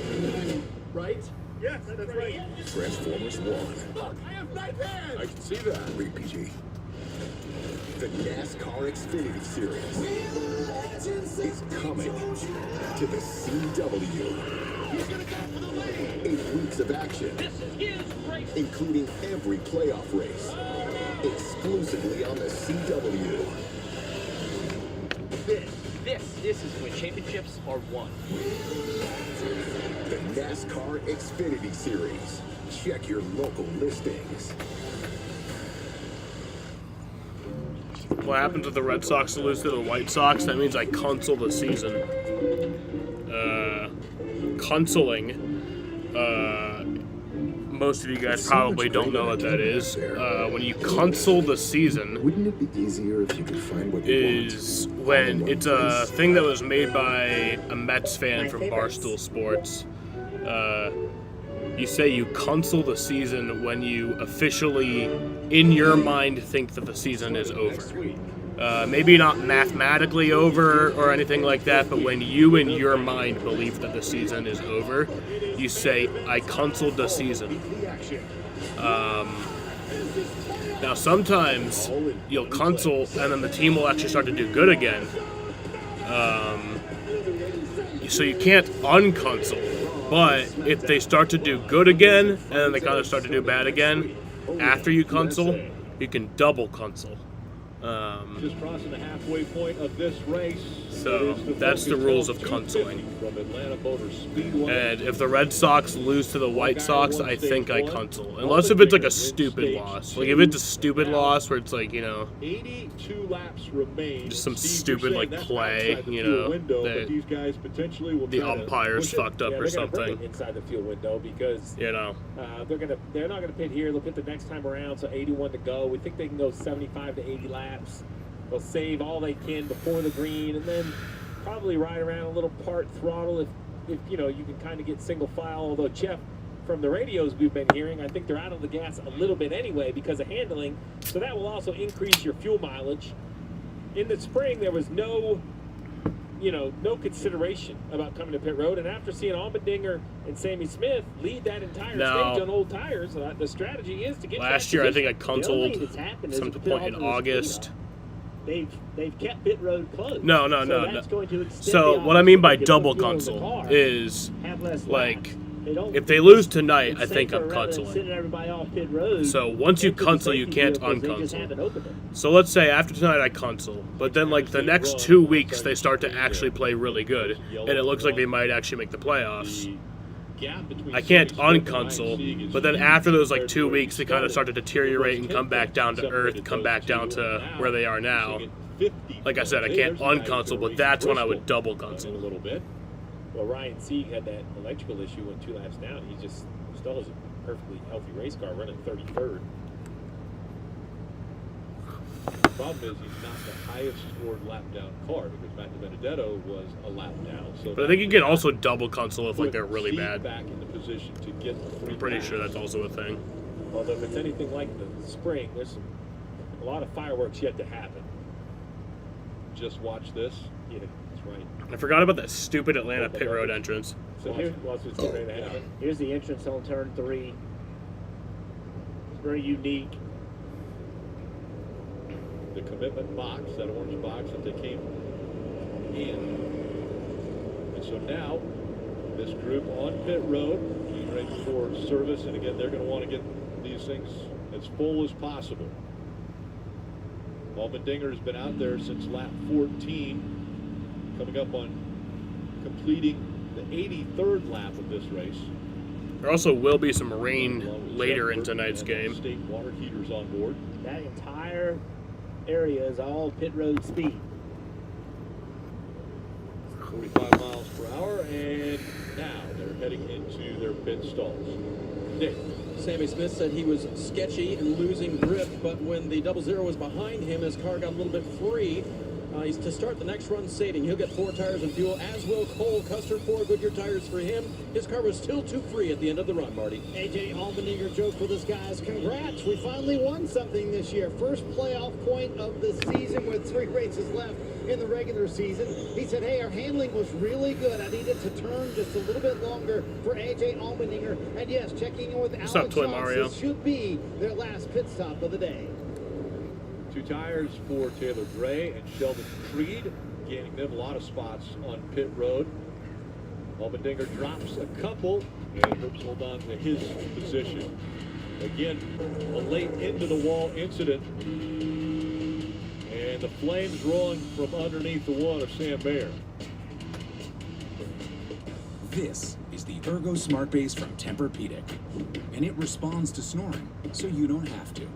So no more nudging your partner or sleeping on the other side of the house, because the Tempur Ergo Smart Base actually detects snoring, then automatically adjusts to help reduce it. All night, every night. Don't miss our biggest sale of the year with savings up to $700 on select adjustable mattress sets, and experience the deep, undisturbed rest of Tempur-Pedic. Learn more at TempurPedic.com.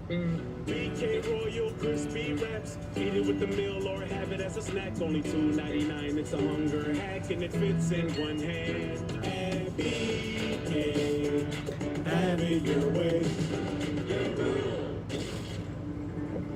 The first thing you think of when you see a pickup truck is this kind of hauling. We're looking for you. Join us at Toyota Racing. Friday. Top-notch, extraordinary. USA is the new home of Friday Night SmackDown. Do you think we'll win tomorrow's race in Atlanta? All goes down Not sure yet. Friday Night SmackDown on USA. Really not sure. I have a good feeling about Ryan Blaney. For the toughest conditions. Dry, burnt-on stains, old dishwashers, very hard water. Finish Ultimate with Cycle-Sync technology. Helps deliver the ultimate clean. Irresistibly smooth chocolate to put the world on pause. Lindor, made to melt you by the Lindt Master Chocolatier.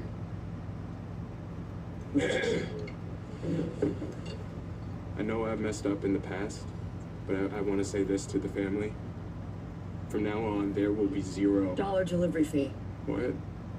With Dash Pass, you pay $0 delivery fee on DoorDash. Is that what you were going to say? No, Guess how much I paid on delivery fee for this dinner and wine? $0. A toast to $0. Dash Pass, your door to $0 delivery fees.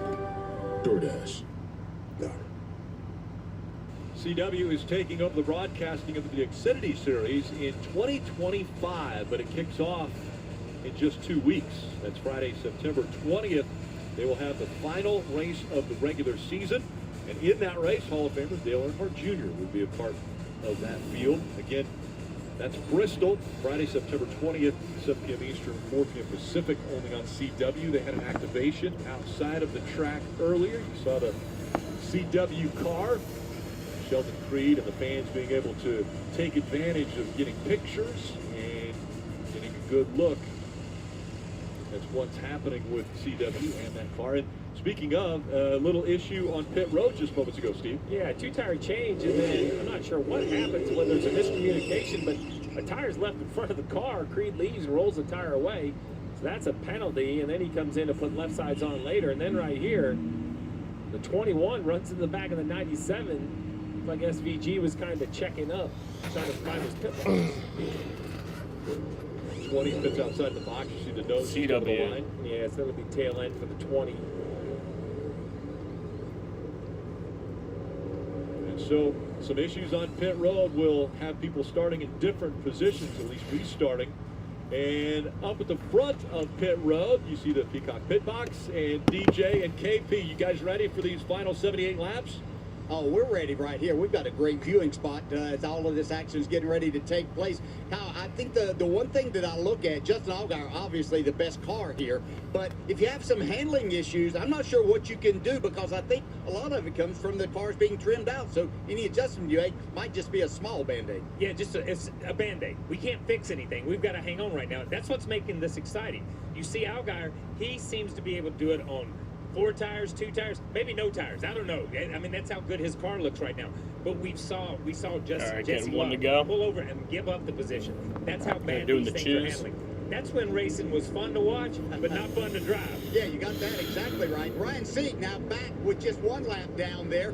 If he can get a quick caution here that he's not a part of, he's got a fast race car, could get back in this thing, guys.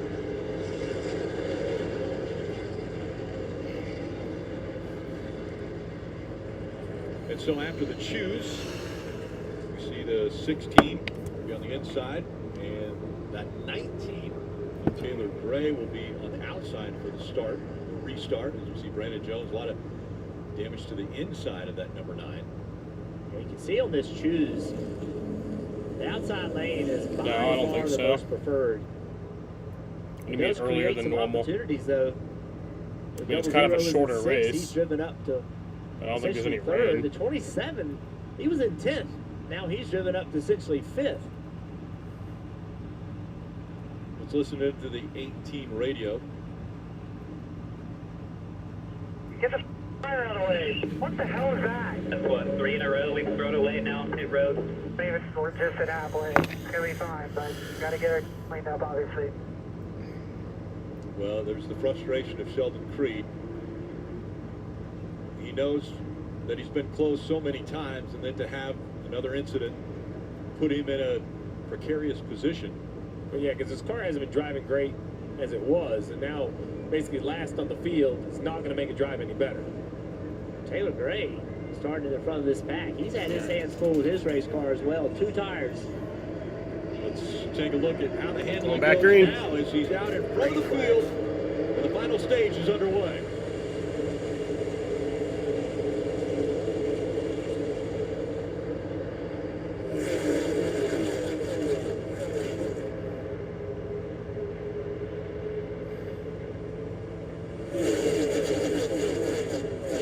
That inside line trying to do something here.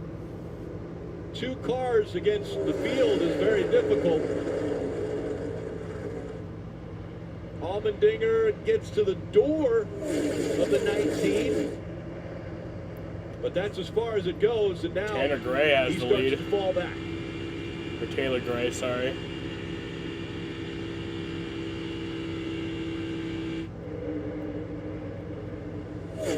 Taylor Gray and the 19 want to reiterate the 20 and the 19 more or less switched crews. And so now Tyler Allen, who's the crew chief for the 20 all season and has 7 wins already, he's crew chiefing the 19. So Taylor Gray has to feel pretty good right now out in front of this field and having all of that knowledge on the pit box helping him hopefully negotiate potentially to a victory.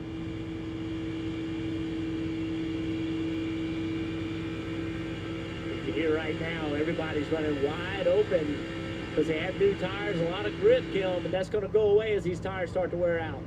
Yeah, Jeff, and Rick mentioned Tyler Allen being the crew chief for Taylor Gray. This is the second time, actually, of them working together. When they first did that kind of crew chief team switch, that was Pocono. Taylor was in the car for that race, and Tyler told me that he learned so much about Taylor's feedback, his scale for changes. That was a big growing race for them, so they were very confident coming into this weekend. And remember, Tyler Allen has won multiple races on the 20 car, most recently. SVG is in the top another 5, yeah. Speedway Daytona with Brian Truex in the seat, so this team has a lot going for them. But I was surprised at that 2-tire call, a strategy gamble there for a car that had been sketchy earlier in this race. Chandler Smith in the 81, that green 81, starting to fall back once again on that inside line. But in the corner, they're able to make up a lot of ground. That'd be awesome if you won. Push right here, coming from behind. Jesse Love. Behind him, Austin Hill. And Ryan Sieg just behind them. And again, Sieg just one lap back as he was able to receive a free pass.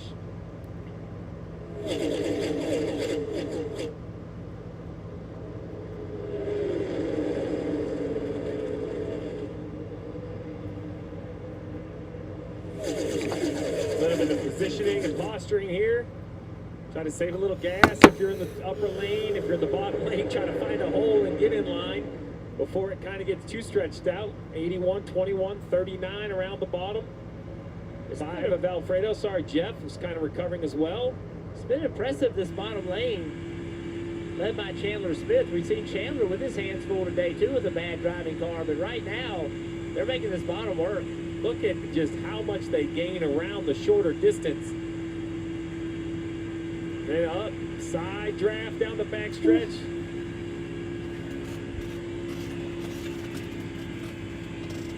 They get backed up. The side draft down the back stretch is relatively straightforward.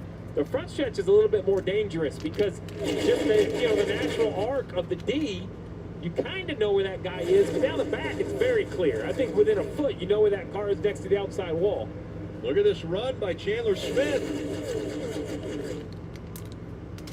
Was able to pull right up to the door of Taylor Gray, and now he's got the help of the 21. A little bit loose there. Almost clear, didn't quite get it done. Behind this 21 of Austin Hill is the one-lap car down to Ryan C.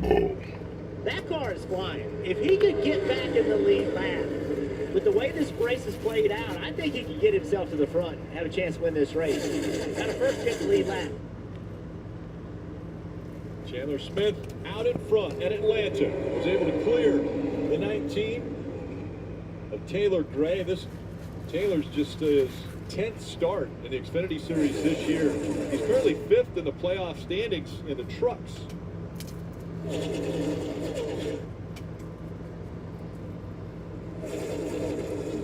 And standing by with Sam Mayers, Kim.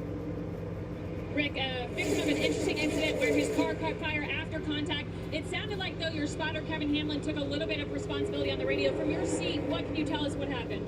No, that's just racing right there. I mean, we saw that a couple weeks ago with other guys, so it's just part of it. I mean, this is the way the style of racing is you got to make those quick clears and those quick moves. So I got to tell you, this is probably the most fun I've ever had at this racetrack.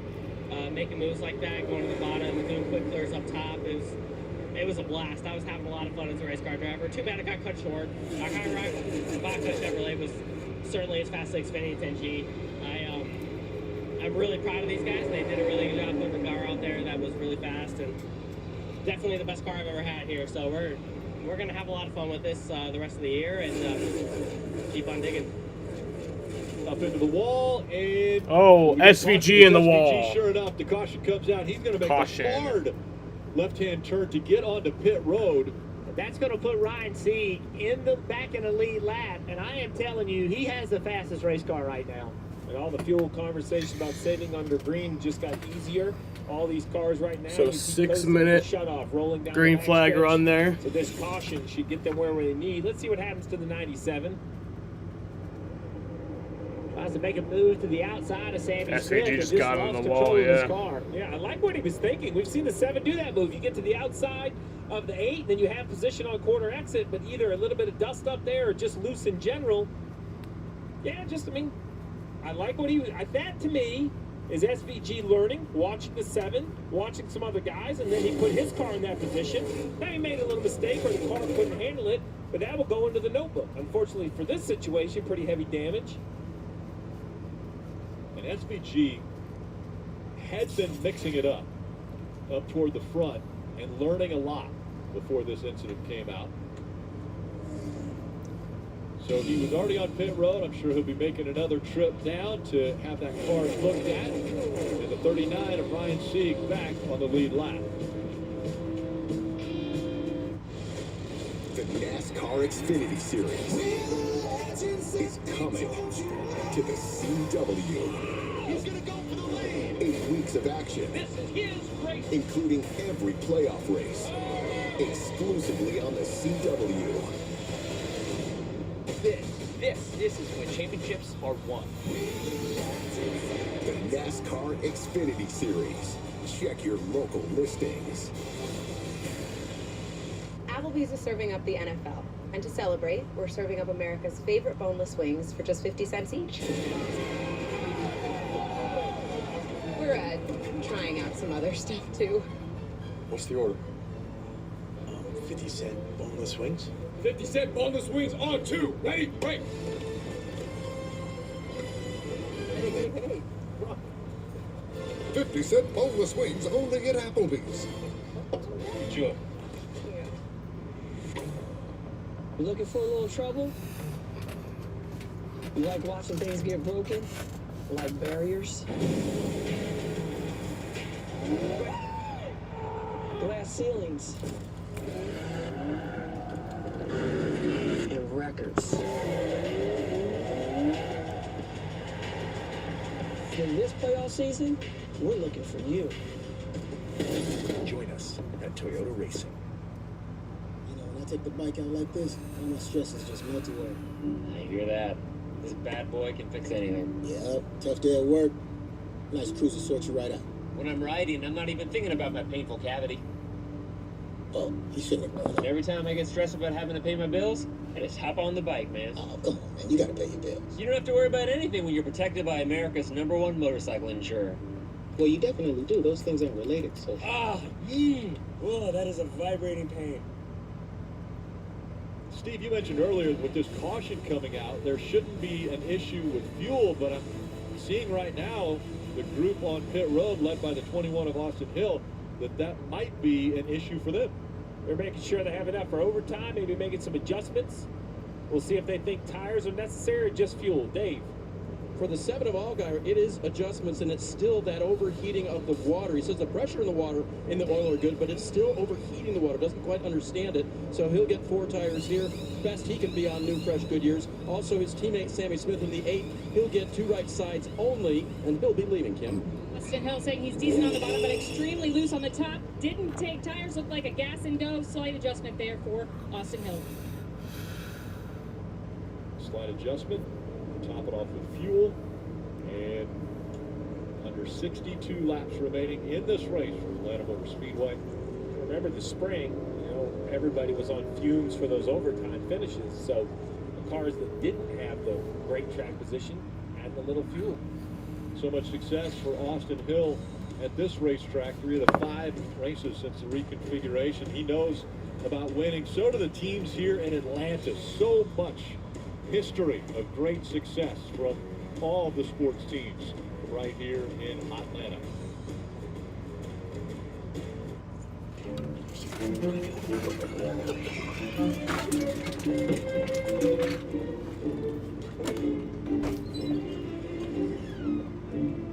With so much great entertainment out there, wouldn't it be easier if you could find what you want all in one place? My favorites.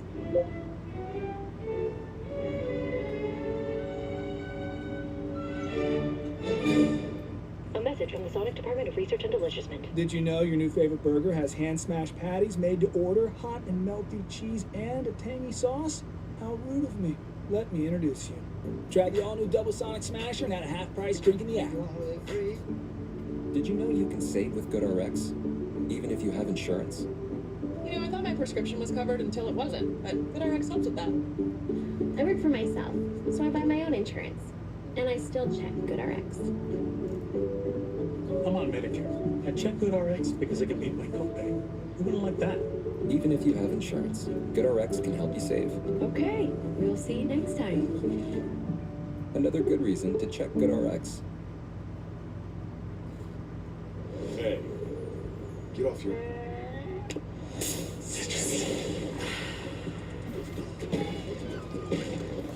Show off.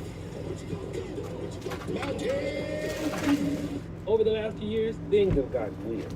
And for our kids, these things can be overwhelmingly stressful. Scientific research And real-life experience tell us that the #1 antidote to stress is authentic, trusted relationships. So that's why That's why I am committed to building and maintaining a trusted space. This is a trusted space.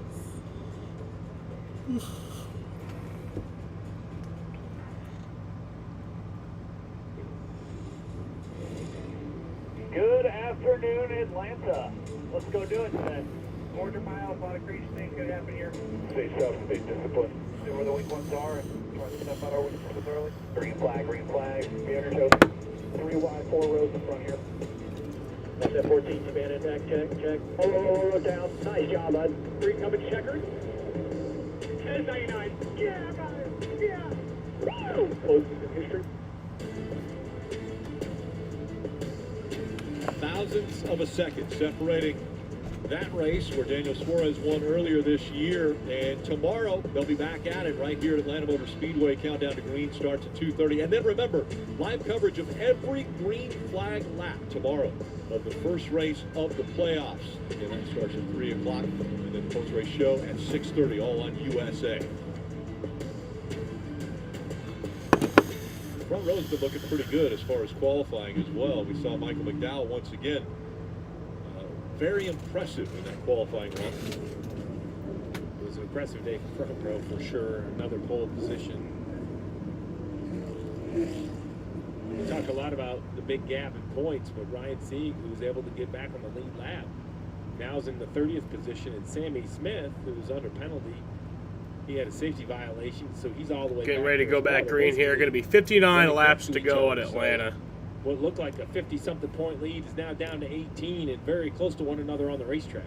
Remember, Sammy Smith got 9 points as far as stage points for where he was finishing in stage 1 and stage 2, so that's what's increased that gap between those two from the start of the race. Getting ready for the restart here with 59 laps to go at Atlanta. Very deep in the field, the second car put on 4 tires. He has a ton of work to do to get back to the front. Top 4 cars trying to pull away as they work together. And a big push from Riley Herbst. Got Cole Custer out there, but now he's going to start to fall back with no help whatsoever. Chandler Smith has the lead. Taylor, there's that 7 you talked about on the high side, taking advantage of that fresh Goodyear rubber. 39 a seat going with him. And we know the 39 has been fast. We also saw the 7 earlier, very quick as he won stage 1. But the battle continues up front here.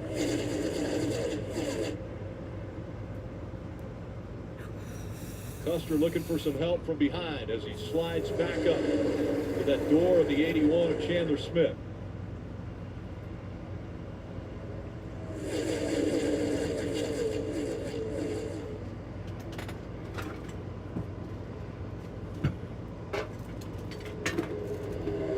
The 8 car had an issue on pit road, and he continues to have issues now into the wall just a bit. Trying to follow the leader. There was 2 or 3 of them that got up into the dust.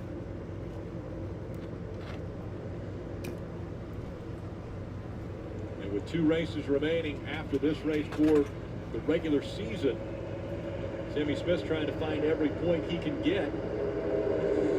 And I'm going to tell you, Jeff, there are going to be drivers that get out after this race and talk about track position, how you couldn't pass, and the package didn't allow them to get where they needed to be, and they need to go back and watch the 7 cars race because he started all the way at the back, and he's up to 15th, and he is making moves. He is the aggressor and making them work at times. And that 5 car, Anthony Alfredo, remember, he was in the wall early in the race, got a lap down, having to make repairs. Now he is back in the fight. Cole Custer clears the 81 easily now by 3 car lengths as he is leading here in Atlanta. Look back from Jeff Burton. The 39 car drove up to his rear bumper. I don't think he ever touched him, just pulled the air off of him.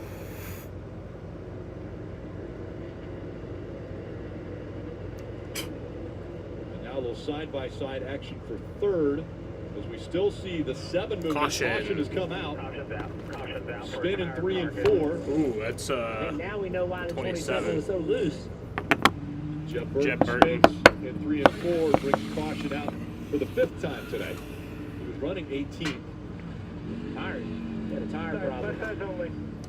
Left rear tire. So to pit road.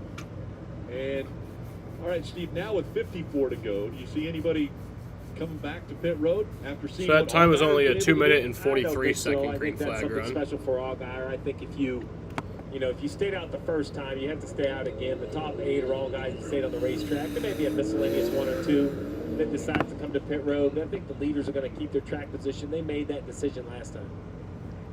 Well, the stuff that came to pit road is Austin Hill. He's running 9th. Allgaier has made his way back up to 11th. This is Jeff Burton looking back at him as he spun coming off of turn 3 and onto the apron, bringing the caution out. We'll have a restart. We'll return to Atlanta.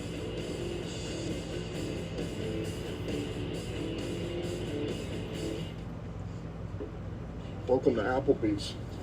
Can I interest you in America's favorite boneless wings for just 50 cents each? I have the 50-cent bone. Cover your mouth. They could steal your order. I'll have the 50-cent boneless wings. I'll have the same. Perfect. I never see it coming.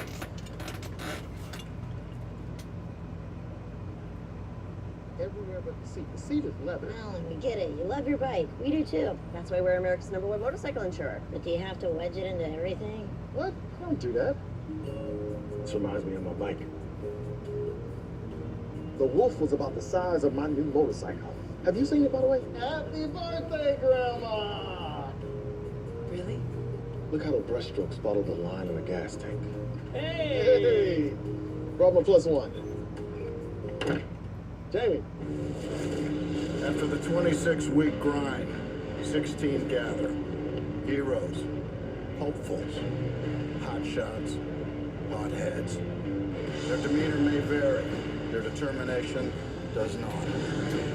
Fortune brought them to this moment. Now, it's up to them. The NASCAR playoffs begin in Atlanta on USA. Monday. You know what time it is. It's time for the Raw season premiere. New level breaking old records. This is a new era. It's the Raw season premiere, live Monday at 8, only on USA. That bad boy was carrying some pace. To become a legend, That's all he needed. to the you have to beat legends. Last year's champion out in front here at Atlanta Motor Speedway. Again, Cole Custer will be heading to the Cup Series in 2025, driving for Haas Factory team. Newly formed, but 10 years of experience after Stewart Haas Racing will close their doors at the end of the season. And just a few are on pit road now. Listen in.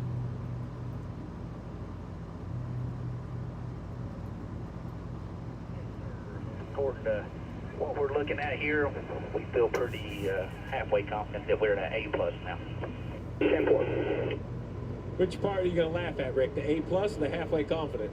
The halfway confident is one of the best comments. So listen, today. A crew chief who's pretty halfway confident means that that's like 65-70%. I'm not willing to completely commit to it. And really what Custer's talking about is, you mentioned it, they pitted at lap 83, so they couldn't quite make it to the finish. But now we've had so many yellows. This is the 14th lap of yellow that Cole Custer's kind of gone around saving gas. So now they could definitely make it to the end. And I'm guessing A+ probably means overtimes as well. And he's halfway pretty confident. So if he's halfway pretty confident, then I'm for sure halfway pretty confident as well. That sounded like an agreement that you better read the fine line on. Well, so many people have been able to enjoy Atlanta. Boy, Atlanta, the airport here, one of the most traveled in all the world. A bend with a bump in your erection might be painful, embarrassing, difficult to talk about and could be Peyronie's disease, or PD, a real medical condition that urologists can diagnose and have been treating for more than 8 years with Xiaflex, the only FDA-approved non-surgical treatment for appropriate men with PD. Along with daily gentle penile stretching and straightening exercises, Xiaflex has been proven to help gradually reduce the bend. Don't receive if the treatment area involves your urethra or if you're allergic to any of the ingredients. May cause serious side effects, including penile fracture or other serious injury during an erection, and severe allergic reactions, including anaphylaxis. Seek help if you have any of these symptoms. Do not have any sexual activity during and for at least 4 weeks after each treatment cycle. Sudden back pain reactions and fainting can happen after treatment. Tell your doctor if you have a bleeding condition or take blood thinners, as risk of bleeding or bruising at the treatment site is increased. Join the tens of thousands of men who've been prescribed Xiaflex. Make an appointment with a Xiaflex-trained urologist. Visit bencarrot.com to find one today. A message from the Sonic Department of Research and Delicious. Did you know your new favorite burger has hand-smashed patties made to order, hot and melty cheese, and a tangy sauce? How rude of me. Let me introduce you. Try the all-new Double Sonic Smasher and at a half-price drink in the app. 1 in 4 vehicles will need a new battery this year. Don't wait until yours dies to do something. Test your battery regularly, and if you need a replacement, Napa has you covered with a full range of long-lasting, high-performing batteries designed to keep you moving. Hey, Ryan Reynolds here for, I guess, my 100th Mint commercial. No, don't. I mean, it's unlimited premium wireless for $15 a month. I mean, honestly, when I started this, I thought I only have to do like 4 of these. How are there still people paying 2 or 3 times that much? I'm sorry, I shouldn't be victim blaming here. Yeah. Anyway, it's still $15 a month, so whenever you're ready. Sorry about all that production value. With all these caution laps, we would think that fuel wouldn't be an issue toward the end of this race, but then again, you just never know because they're going to be trying to push it further than what they're expecting to get for fuel mileage. This is what happened when Austin Hill won in the spring, and you see all of these cars that ran out of fuel on the final restart. Final stage basically went green start to finish, so it stretched it out to over 80 laps. 21 of Austin Hill made it to the finish, and unfortunately Jesse Love did not after dominating that race. Here are all the cars that ran out of gas. Cole Custer, Riley Herbst, Ryan Sieg. These guys are thinking, okay, we cannot have a replay of what happened this spring. And I know why Cole Custer was asking, are we okay on fuel? A+. Experience. A+. Sort of, kind of. I mean, he's reasonably somewhat confident. Getting ready to go back green here. Take a look at the choose. The 19. Yeah, 3 guys all take the top, which means the 4th car in line goes all the way up to the inside of the front row. Not a popular spot on that lower line. Let's see what happens with Taylor Gray. We saw the 81 of Chandler Smith as well as 00 work that inside line, and it ended up working for Cole Custer. He was able to take the lead. See if he can hold off the 19 Taylor Gray on this restart. It'll be 48 laps remaining.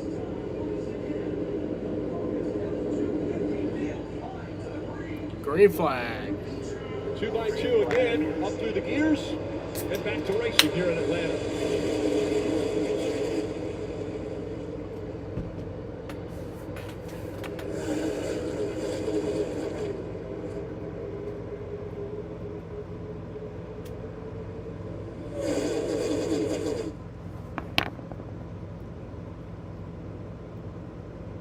Big push from Chandler Smith on that 00 now of Cole Custer. As Taylor Gray, can he clear Chandler Smith to take second away? He's not going to be able to take that spot. The 2 of Jesse Love does, though. He slides up that blue and white car right in front of A.J. Allmendinger. That kind of stacks up the upper lane.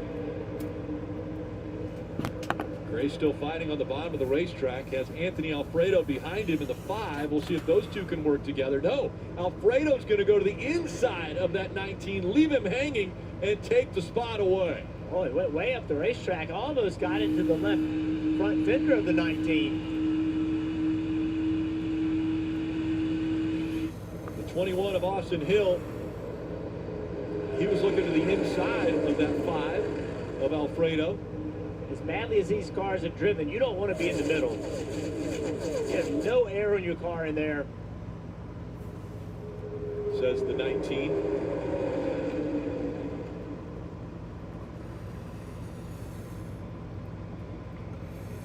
Custer Smith, Herbst, Love, Allmendinger, the top 5. There's that 7 car working himself back up. With those 4 tires, gave up a lot of track position. He and Sieg were together. He's been able to get away from Sieg. Sieg's gotten stuck in this traffic. Allgaier's found a way to get through it. And Allgaier in front of Austin Hill, but for how long? The big run out of the 19 on that inside line, gets to the door of the 7.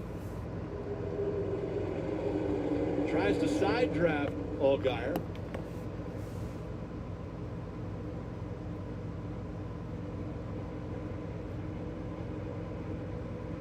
Taylor Gray, just 19 years old.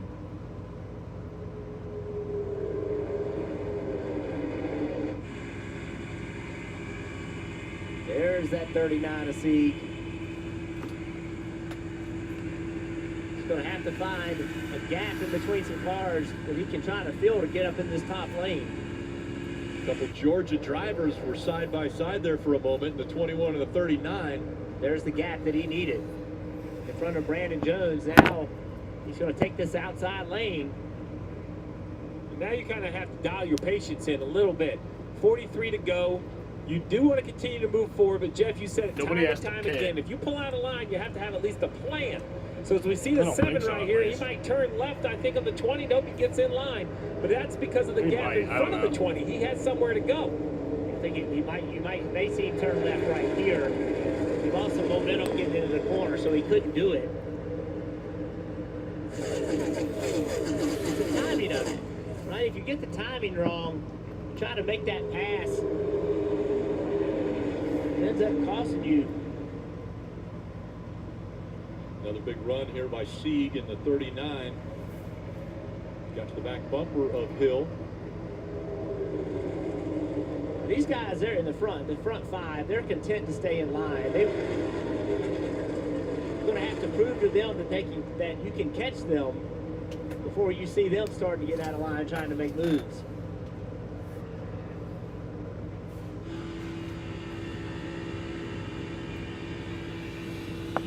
There goes the 7, turn to the bottom. He's going to slide right up in front of the 20. You mentioned it, timing. Look at the veteran move by the 7. He waited an extra couple laps, kind of sized up where was the right place, and he popped out of line. Now, unfortunately, you're going to see right here. Oh, I didn't know if there's a spot for Corey Hyman, the 26, but he forces Truex out of the way. Yeah, he made a spot right there. He drifted up the racetrack. Truex is not going to appreciate that. The 26 gave him no choice. The 21 then goes on the attack and gets the position, and just like that, Ryan Truex, last car in line. Taylor Gray also following after that 21, taking another spot.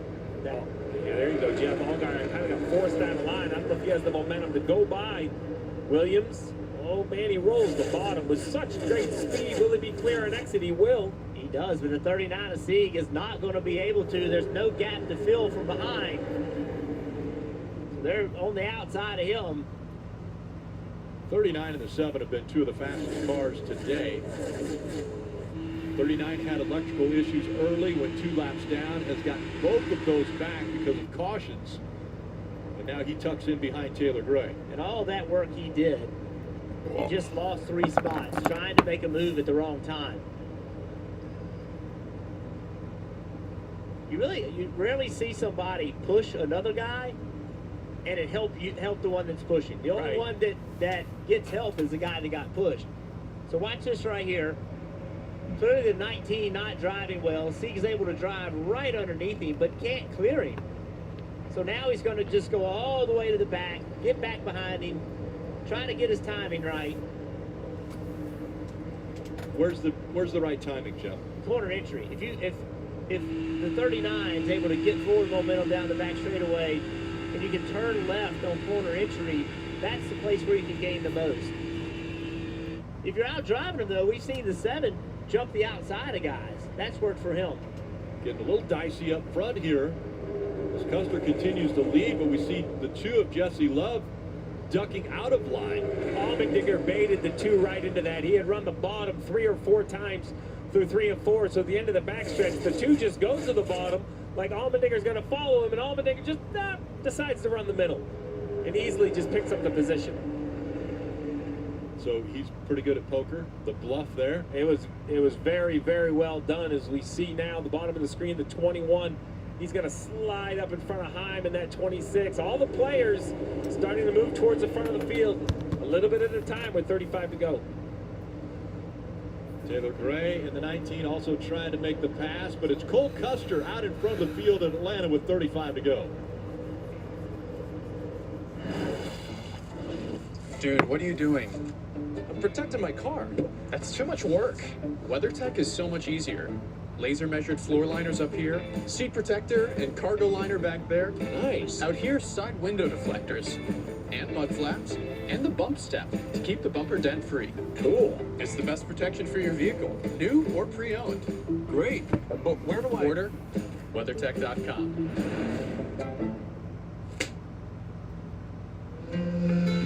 Reputations are earned. They're built with hard work, time, and consistency. They're respected, trusted.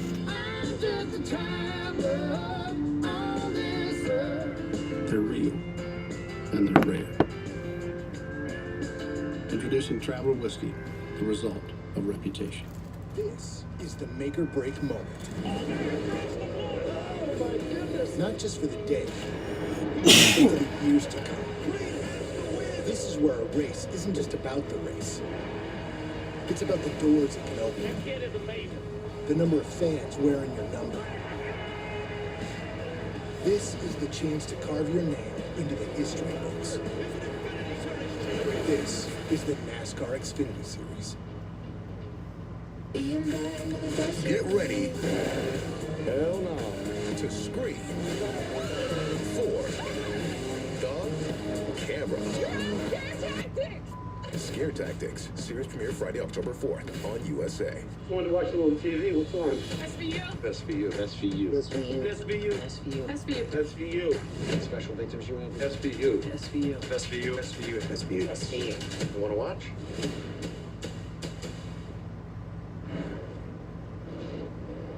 Too wide for the lead once again in Atlanta. It's the Focused Health 250 with 31 laps to go. Allmendinger aggressively has been to the inside of the 00 of Cole Custer. Now he gets a shove in the middle of the turn for the 98. That doesn't help him out. He starts to drop back. Riley Herbst takes the spot. Wow. That is aggressive racing. Allmendinger had an issue with his car, had to check up. Riley Herbst did not get slowed down. It has gotten wild these last 2 laps. Little side drafting, but a little contact there between Allgaier and the 98, and here comes the 21. So Allgaier has made his way now up to 3rd.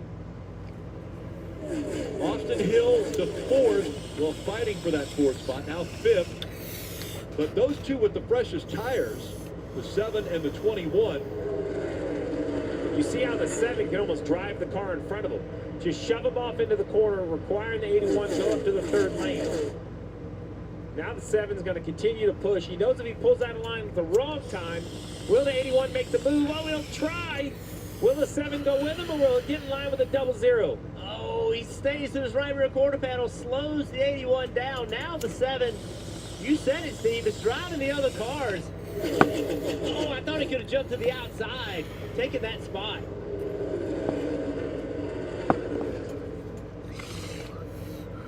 Getting very aggressive up toward the front. As we take a look at the Toyota driver update, Chandler Smith currently running in 2nd, maybe taking the lead here as he got a big shove from the 7 to the bottom of the racetrack. And Chandler Smith has cleared Cole Custer. He now has the lead. Now the 7 is in that tough spot. SHR in front and behind. Although I think it's not about needing help. It's about having a place to go when you take the run. Oh, the 98's going to go to the left rear quarter of the 7. 00 had issues right there, and it slowed the 7 down. But now the 98 is in a bad spot. Oh, great move by the 7. He turns to the bottom of the 00. Yeah, come on, Sheldon Slow. I don't like this move by the 7. I think it's not going to work out for him.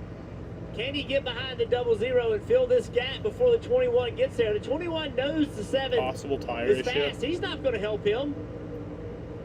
You see the veteran move by the 00. When the 7 goes to the bottom, he chases him down there. Right here. Can he pull the 00 back? Oh, yeah, right there. Here comes the 21. 7's going to be quick on corner entry, but not quick enough because the 21 helped the 00. Those two running side by side for second, allowing Chandler Smith to have a great view in his rearview mirror. I'm shocked the 7's been able to stay here this long. We saw it earlier in stage 1. He fought his way by himself on the bottom of the racetrack up to the lead.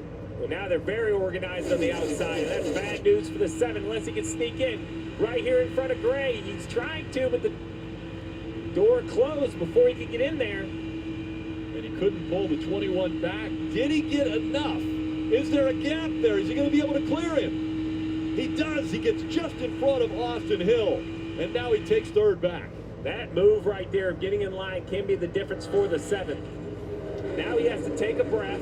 He's been so good at picking and choosing his moments. He got a little out one time there. And how about on the bottom now? Brandon Jones in the 9. A must-win for the 9 to make the playoffs. And here he is inside the top 5. And looking strong as he's on the bottom of the racetrack. On the inside of the 21 of Hill. 21 Hill's car is not driving well at all. Great job by Brandon to fill that slot. We haven't talked much about the 9. You see the damage that on the right rear quarter. They had that long pit stop to fix it. The damage was early. The Brandon's not waiting a corner to the bottom of the racetrack. He said, let me try to go for the lead here. Oh, he almost wrecked. And he'll drop all the way back now. Lost a lot of momentum, and there's no place for him to go. He just ran out of patience. He had made some great moves. Kind of needed to just settle in a little bit, let the timing work out. Watch him, he gets this run, and then right here, he is out of the racetrack big time. Had to lift or make contact with the 81. Hill fighting for third now with Allgaier. So Hill was on the inside of Allgaier, pulled him back a little, but couldn't make the pass. And the 39, watch for Ryan Sieg as well. He's been working the bottom of the racetrack. Things are picking up here in Atlanta. Yeah, this is fun. This has been really good racing. Allgaier wants to pull the trigger here. He's just afraid to make the move and it not work out. Although I'll admit, Brandon Jones has kind of got back in the mix quicker than I thought. I thought he was going to lose more spots, Rick. Who will make a mistake? Who will be the most aggressive? Coming up on 20 laps remaining in the race. Chandler Smith has been flawless as far as his line up front. Hasn't been challenged for quite a few laps here for the lead. We'll see if that changes with 20 to go. There he goes. 7 pops out of line. As he's been doing, he's going to try to slide up the hill in front of the 00. No, he's going to get all the way to the inside of the 81, which unfortunately, if he doesn't clear the 81, I think is a negative. And here comes a run on the outside. A huge run by the 00, pushes the 81. 7 all the way at the bottom of the racetrack. The shortest distance, but now the momentum on that outside line. Big side draft right there, trying to slow him down. It was very effective in slowing the 00 down. But it almost just slows the 00 down back to the bumper of the 19 and shoots him back into the corner. Here we go. We'll see if this time if he fills the hole. Nope, he's still working on it. But right here, look at this push. Oh, trouble! Big crash. Oh, man. Cole Custer. Man. Ryan Sieg all involved as well. Wow. Jesus Christ. They all just fucking crashed hard. 39. Jesus Christ. Down the track as well. Allgaier crashed, Custer crashed. I think C crashed. Fuck Riley Heard the Herbst. radio, somebody said they side drafted Custer and got good? together. Remember, C was just outside the top 12. That was a big one. And such a fast race car here in his home state. It's a bumper Jesse cover. Love has a bumper cover on his roof. He loves side a little extra downforce here. He has a fucking. Oh my god, that was funny. He had a fucking bumper cover The bumper cover on his fucking. Oh my god, look at that. That's a new one. That's hilarious. Required piece. Yeah, but you can't have two. You can't have two. He's gonna bring it back to the 98. Are you sure? That's not funny. You laughed. I had to, but it wasn't funny. Look at that. That is wild. You saw it coming though. The intensity level was picking up. Drivers were trying to make moves. Laps were starting to come down. These two are side by side, Custer and Allgaier. Big push coming from the 19. Yeah, I don't know. It's like the 7 of Allgaier was trying to stay against the 00 of Custer to side draft him or something. Contact there. I heard somebody There's a lot say of something fluid on about the a track. tire down. I don't know if. Let's ride along.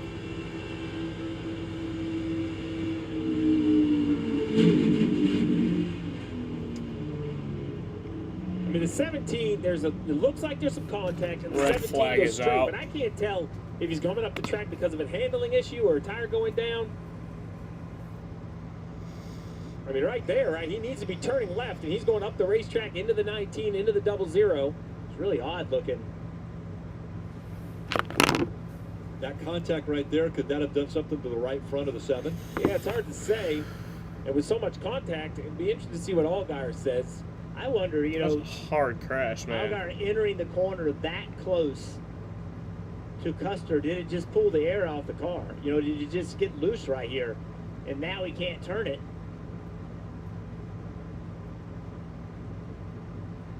It's just cars really in close proximity to each other. Right along with Austin Hill.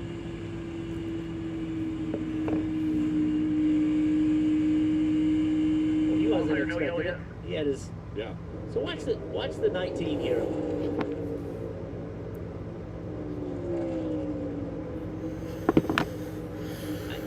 I don't know. It's hard for me to point a finger and say somebody did something wrong, but just not real sure who it is.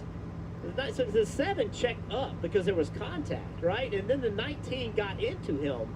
But the 19 didn't get into him for any other reason than the 7 So on checked the red up. flag with Watch how 18 slow the laps to 7 go gets here right at there. Atlanta.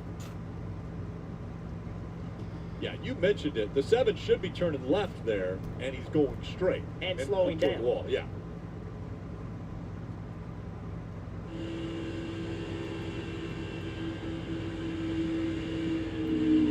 A lot of contact right there. And then the 7 into the wall, collecting the 19. Let's listen into the 7 radio. Oh, we'll wreck it. 19 got my right front going down into the corner. Turned in the right front. Well, there you have it. That's why he was having to slow down so much. And no work's being done because we're under red flag. Look, the side drafts are effective, but you know, you have to get closer and closer. He said the 19 cut his right front. If anybody cut his right front, it had to be the 00. Yeah. That was the contact I saw. You know, maybe after that radio, if we take one more look, it looks to me like there's definitely contact. I mean, it's not hard contact, but if you get misaligned in the right spot, I wonder if the right front of the 7 isn't just in that perfect spot. Hand signals going from the NASCAR officials to crew chief.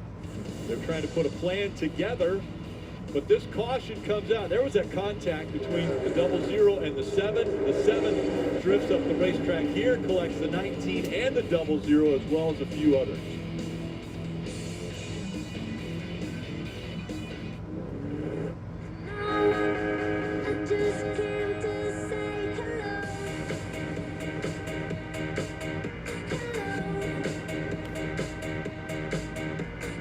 So the red flag is out.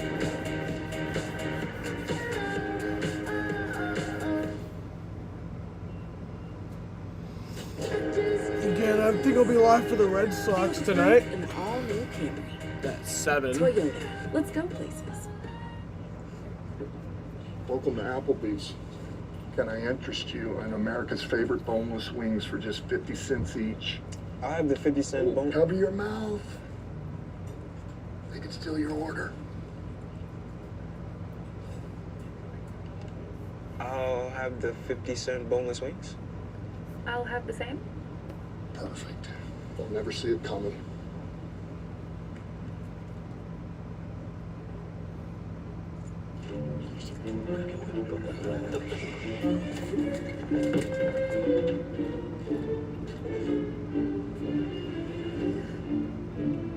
With so much great entertainment out there, wouldn't it be easier if you could find what you want all in one place? My favorites.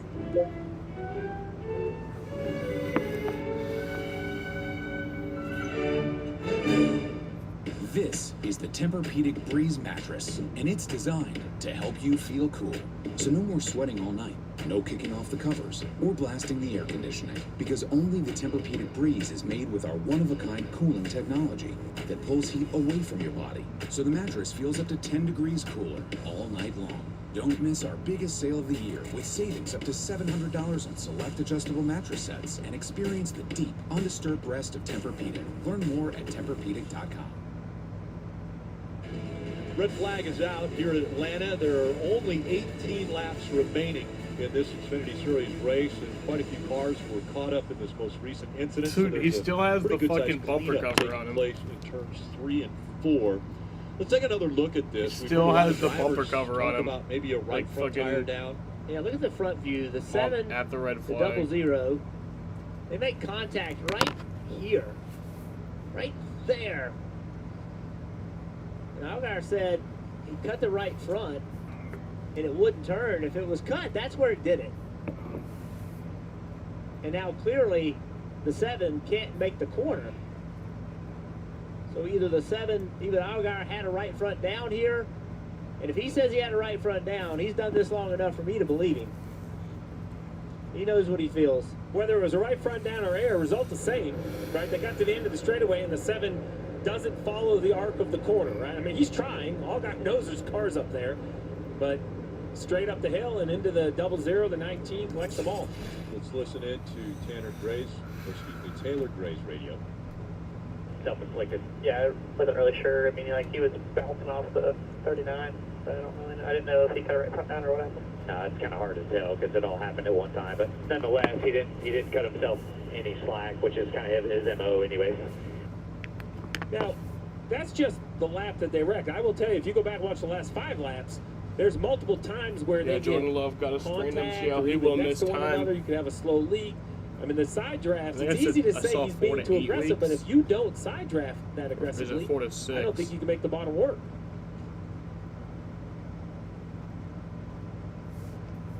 Let's see if we can dial up the driver from Talking Rock, Georgia. Chandler Smith out Talking in front Rock, of this Georgia. race. Chandler's guys up in the booth. You got us?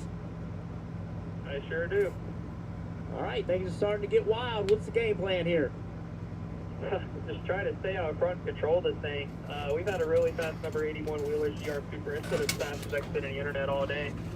Just trying to stay in front of the chaos and try to manage this race. Everybody's trying to shuck each other. Everybody's being extremely aggressive with side draft and just everything. And it feels like it's a truck race a little bit here, but if we stay in front of the chaos, hopefully we'll end up with a decent finish. Well, a lot of the guys that you've raced all day just got in that accident into turn 3. So when you look around, do you have enough experience to know what the people you're going to be racing here are going to try to work against you? I mean, we kind of have all cards against us here with most of the RCR campus and Chevys behind us. And we got one Toyota, maybe the 20. I think he's back there too, but I don't think he's close enough. So I'm just going to have to bluff for my life here and try to manage all these runs. So, all right, good luck. Thanks for taking time. Yep, thank you guys. And Jeff, I'm glad that you didn't mention to him that Austin Hill is right behind him, because they finished 1 and 2 earlier this year, with Austin Hill getting the win and Chandler Smith finishing in the second spot. All right, let's get the perspective of the guys on the Peacock pit box. DJ, KP, what do you think? 18 to go. Is that the last caution we saw? Yeah, thanks for the laugh. Here's what I'm going to say. I think we just showed that at 140 laps they run out of patience, because that's what happened. You have to get it to take time. These guys know with only 18 laps to go, whatever, it's time to take. They can't just give up these positions anymore. Yeah, and as we've seen there, I mean, one of the best at side drafting, Justin Allgaier, he knew once you make that move to the inside and get yourself in that position, then you have to try to slow those cars down beside you, or you're just going to continue back. And Justin knew that he couldn't do that. Like Jeff Burton said, I'm going to believe Justin Allgaier that his tire was cut, and that's what created this. But we're down under 20 laps, and it's just time to do everything you can possibly do to keep yourself in that position. That's going to continue. I'm really anxious to see who's going to pit and get tires. I think there is an advantage to that, and the number of really fast cars are way down now, so I think that you could motor through. A.J. Allmendinger, I think you've already heard, may pit, and we'll have to keep an eye on him. Yeah, in the day where all we've talked about is handling. The tires go hand in hand with handling, so we're going to have to say that. I think a lot of people in this incident right here, when you look at Cole Custer and look at these guys, I think they expected Justin Allgaier to go to the bottom. That's what he had been doing all day long. He'd side draft you down the straight and then cut to the inside. He didn't. It was an aggressive side draft into the corner that put them all in that position. But I'm with you. It's going to be interesting to see who puts on tires. This thing with Sammy Smith and Ryan Sieg has swung back and forth all day. Hate that for Ryan Sieg. Sammy Smith did a great job avoiding that accident. Yeah, and I'd keep my eye on Corey Heim also. Done a great job all day of mixing it up. Corey Heim currently in the third spot. We're under a red flag condition. That's why you see all the crew members standing there looking at the car. They can't work on it under a red flag condition. So let's watch this onboard replay one more time, because you get a pretty clear view of the right front. So let's watch this as we drive into the corner. Contact's made.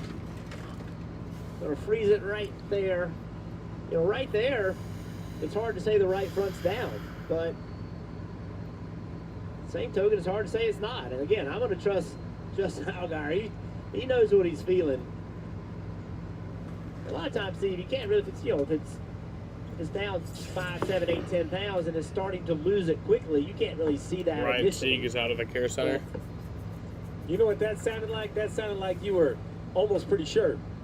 Isn't that what we got out of the crew chief? Yeah. Read the fine print. I'm with you. I'm almost pretty sure as well. Read the fine print. Well, not the finish that Ryan Sieg was hoping for here in his home state. Had a really fast race car, Kim. Yeah, roller coaster of a day. Had rebounded, but ultimately got caught up in that accident. What happened? I'm not even sure. I just saw the 98 in front of me sideways, and that's about all I could see. I tried to check out, but it's just part of the racing here at Speedways. We had made up 2 laps down, and then we're continuing Custer's out of the care center. Top 5, and then just that's good. Like 7 he hit hard on somebody, and then we're just caught up in the mess. But we brought a fast Psyops forward, just sucky circumstance to come out of here with. You know what I mean? Such a, a huge race for us, and to try to get into the playoffs and potentially a win. But we got a plan, and we'll try to execute and just try to move forward to Watkins Glen, and hopefully we'll find ourselves in the playoffs and see what happens. What does this team need to do over the next 2 weeks? Just continue to do what we're doing. You know what I mean? Just The beginning of the race, luckily enough, we were able to rebound from it, but that was a mistake and could have cost us. A huge part of our race, but we were able to capitalize, and I was able to drive back through the field, and like I said, we had a fast car. Just got to keep bringing fast cars and just execute and outpoint the other guys and just do something opposite, and really dig deep and try to do all we can do. It just sucks, especially here at home. With Sieg out, he's going to fall. The furthest he'll fall would be to 32nd. But you see the point difference now. Sammy Smith's still on the racetrack, and Sammy running in the 13th position, but 34 points separating Sieg and Smith before the end of this race with 18 laps to go. Well, that's assuming that line stays there. Let's not forget we saw it at Darlington with the Briscoe win, how we think it's a points battle, and all of a sudden the finish line moves. And with that car sitting right there, the 9 of Brandon Jones, right? He's back here in 14th. So if he wins, next thing you know, the line kind of shows up right there. And then Klickerman's on the cut line about 30-something above. So there's a lot to figure out here in this next 18 laps. Well, let's check back in with Kim. She has Cole Custer. Yeah, and what preempted that big crash was contact between Cole Custer and Justin Allgaier. So walk us through your perspective, what you saw, what you felt. I need to see a replay before I really say something, I guess. But I feel like overall it was just hard side draft. And I mean, I think we just barely touched. And I think he blew a right front. And just, you know, everybody got together after that. So, yeah, we just barely. I mean, it was just a nick.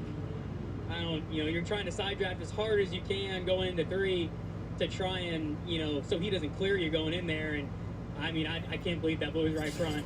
I mean, that light of contact. So it sucks. I mean, I felt like our auto good to see he's okay, Mustang though. was pretty good all day. I mean, we could run up there and stay with the best of them. So I'm really proud of what our team was doing there, and you know, the cars bringing to the track. So just unfortunate. You know, I hate it. Just hard racing. Do you feel like ultimately it's just a product of this style racing? Yeah, I mean, you're trying to side draft as hard as you can, and if you don't, I mean, they're going to clear you in the next corner. So you're just doing everything you can to try and pull them back, and it was just maybe a smidge too much. Unfortunate for Cole Custer, who is out, as well as Ryan C. A couple other involved in this incident. It was the 6th caution. We're under a red flag as they continue to clean up turns 3 and 4 here at Atlanta. Been under red flag for 15 minutes now. The NASCAR Xfinity Series is coming to the CW. He's gonna go for the lead. 8 weeks of action, This is his race. including every playoff race, exclusively on the CW. This is when championships are won. The NASCAR So the red Xfinity flag has Series. been lifted. Check your local listings. It was about a 15.5-minute red flag. Applebee's is serving up the NFL. And to celebrate, we're serving up America's favorite boneless wings for just 50 cents each. We're trying out some other stuff too. What's the order? 50-cent boneless wings. 50-cent boneless wings on 2. Ready? Break. Hey. 50-cent boneless wings only at Applebee's. Enjoy. You looking for a little trouble? You like watching things get broken? Like barriers? Glass ceilings? And records? In this playoff season, we're looking for you. Join us at Toyota Racing. You know, when I take the bike out like this, all my stresses just melt away. I hear that. This bad boy can fix anything. Yeah, tough day at work. Nice cruise to sort you right out. When I'm riding, I'm not even thinking about my painful cavity. Oh, you shouldn't have brought it And up. every time I get stressed about having to pay my bills, I just hop on the bike, man. Oh, come on, man. You gotta pay your bills. You don't have to worry about anything when you're protected by America's #1 motorcycle insurer. Well, you definitely do. Those things aren't related, so. Whoa, that is a vibrating pain. Jesse Love does not know what he has to do to get this bumper to get off of the roof of his car. Back He under cannot yellow, man. It's lose it. still driving with this shit out. Obviously, NASCAR's not going to let Crazy. him restart the race with the 98's bumper cover on his roof. I mean, we've never had one in the wind tunnel like that. Well, yeah. I mean, I know we're in the yellow, but they're still riding around at 50, 55, 60 miles an hour. You would think it would blow the thing off there. I don't, yeah, it's weird how it's still attached. Whipping that thing back and around. He's trying. Stockman's telling him, Danny, he might as well just come see you. Oh, yeah, get on by the banking, yeah. he's committed to I want to see how easy it comes off at the pit stop. He's coming to pit road. Just pick right up.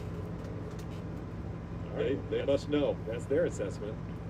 There is no That's right theirs over now. here, right? They got to keep that. Yeah, neither one. They are gotta, gonna like, get, post a picture with it. Penalized for this. The 2 just drove by the 9. I'm not sure what the 9 of Brandon Jones is doing. He's not on pit road. He's actually on the apron between pit road and the racetrack, back in the middle of turn 4. I don't know what the Doesn't appear to be under power. Yeah, he's slow. How about a complete zero here? Oh, Won't run either. The 9 Sitting has an inside issue. the top 5. This team has zero luck. No luck whatsoever. Dave. Jesse Love said, I want a water bottle, I want to tear off, there goes the tear off, and I want to take off, there goes the takeoff. The bumper cover is off the roof. Said the car was a little bit tight, but not bad. He'll get 4 fresh Goodyear tires, Marty. So how about this move from Alex Schatz? AJ Allmendinger said the middle of the run. I knew we should have pitted under that last caution, so they'll pit here with just a handful of laps left from 11th.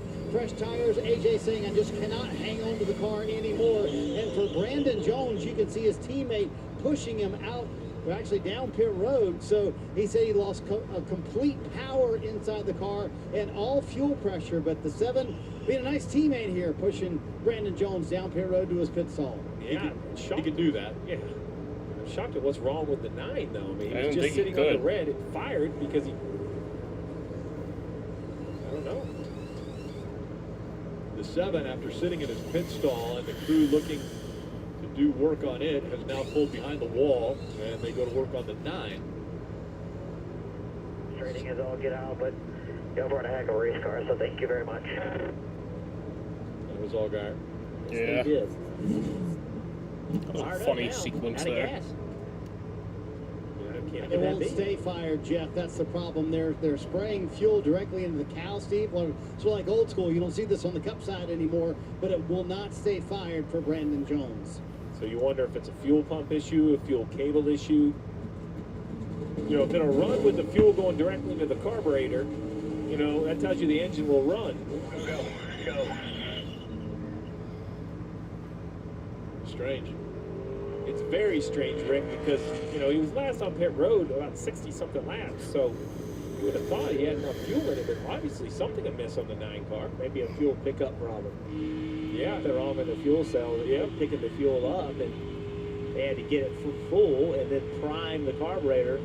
There's a tube that goes from that cowl all the way into the carburetor. You can fill that bottle up with fuel and you just push it in there and literally fill the carburetor bowls up with fuel, fire it off, and then once it fires off, then the fuel pump starts working, and that'll pull the fuel from the fuel cell.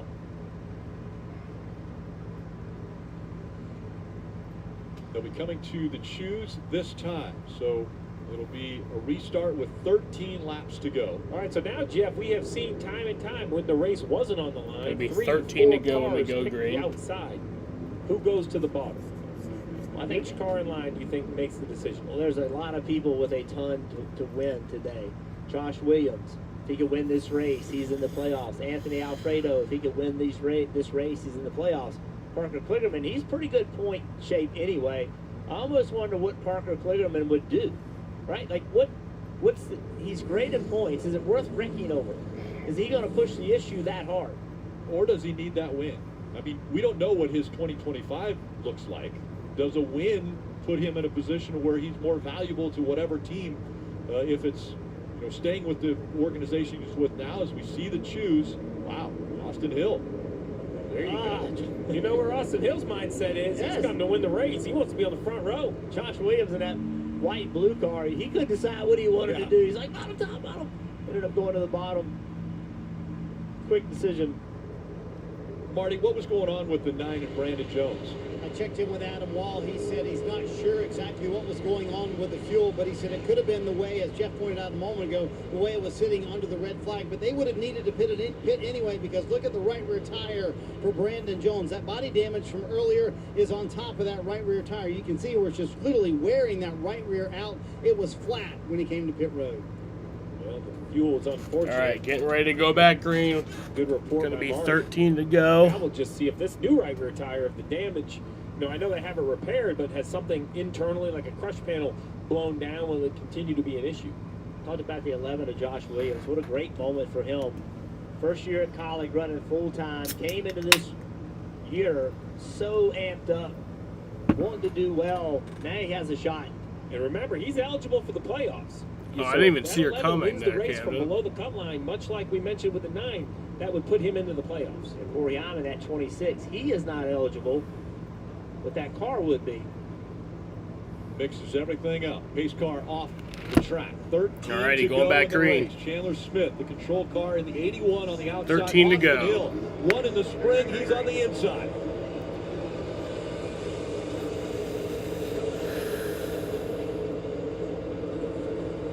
We thought it was aggressive before with 20 to go. Now,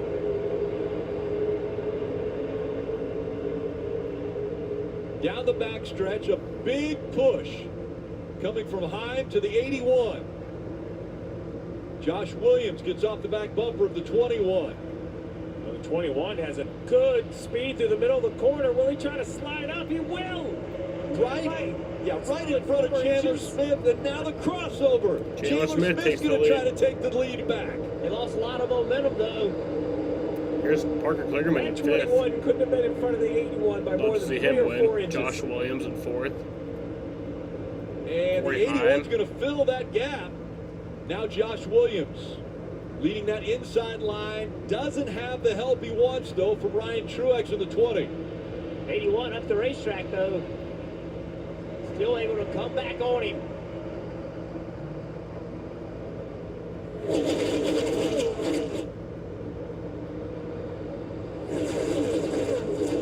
They talk about trophy hunting and college racing. Josh Williams made the move to college to see if he could potentially get to victory lane. And now he's in striking distance, running fourth on that inside line. Hill controlling this race out in front. Since the reconfiguration, there have been 5 Xfinity Series races here in Atlanta. Austin Hill has won 3 of them.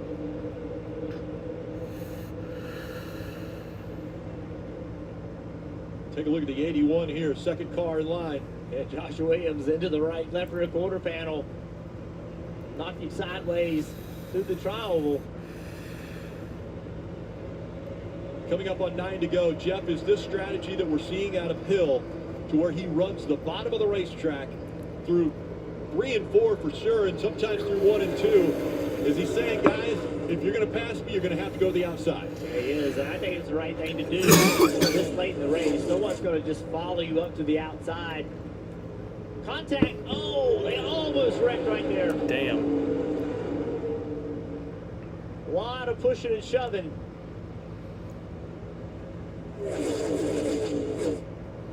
Josh Williams in the 11 stays down on the bottom of the racetrack. Here comes Parker Kligerman. Woo! Woo!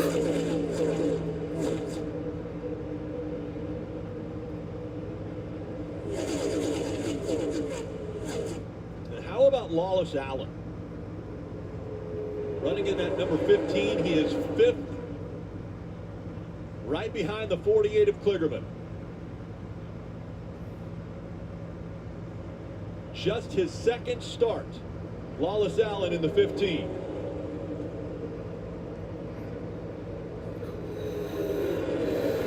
You see that move Josh Williams made, that blue and white car. It just did not work out for him, Steve. Lost a ton of track position. And still kind of just trapped on the bottom, continuing to lose spots. That's really the question. I think Chandler Smith, Corey Heim, they're patient in second and third. But Kligerman in fourth, Lawless Allen fifth. The 8 of Sammy Smith. Here's A.J. Allmendinger coming back towards the front. Allmendinger with the fresher tires. Does that give his car enough grip to run the bottom better than those in front of him? And is 6 laps enough? Chandler Smith looking so strong in the 81 right now. Right behind Austin Hill. This is the way it finished in the spring. Hill, Chandler Smith. And those two have separated themselves.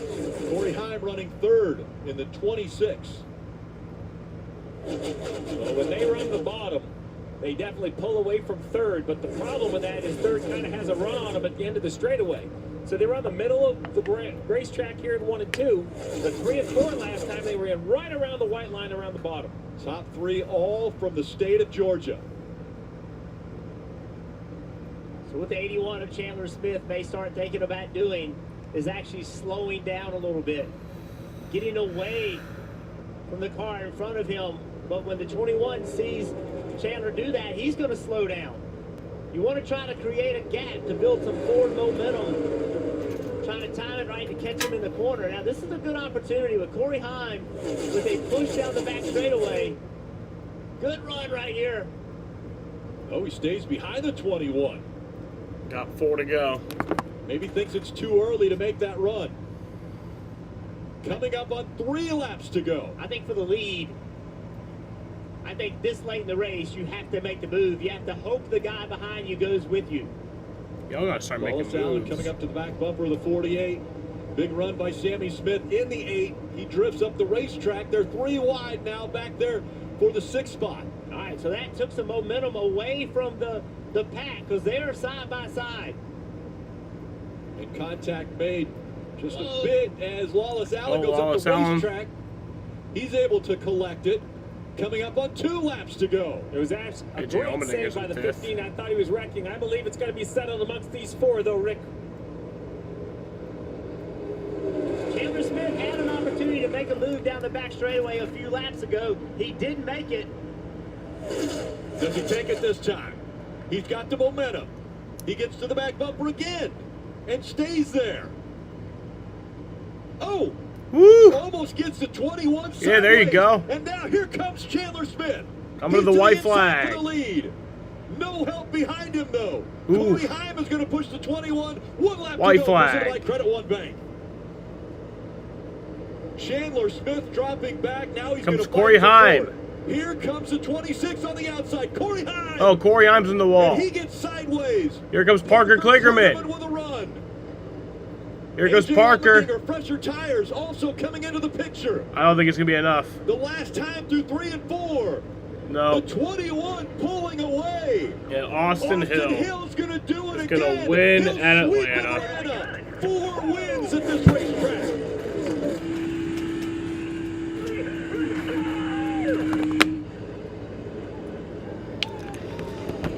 Austin Hill wins once again.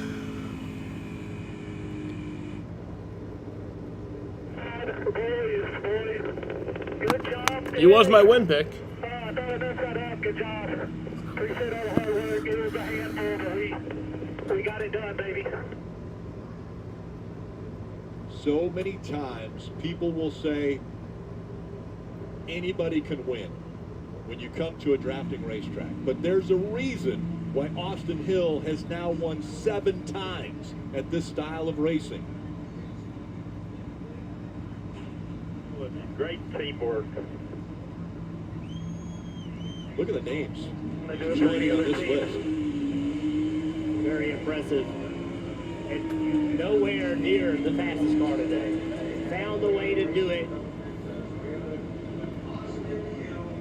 Big, big day for Bennett. They had over 100 people here to enjoy this race, and now they're going to be able to enjoy in Victory Lane.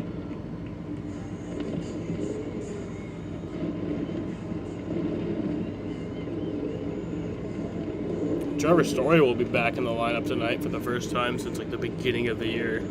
Marcus Smith ain't gonna be very impressed. Tearing his grass I think up. since April 5th. I think he's parking right on top of that Bennett logo. Yeah, April That's a 5th. classy move. I like that. That's well done. You want to talk about a little bit of sponsor recognition. Impressive move.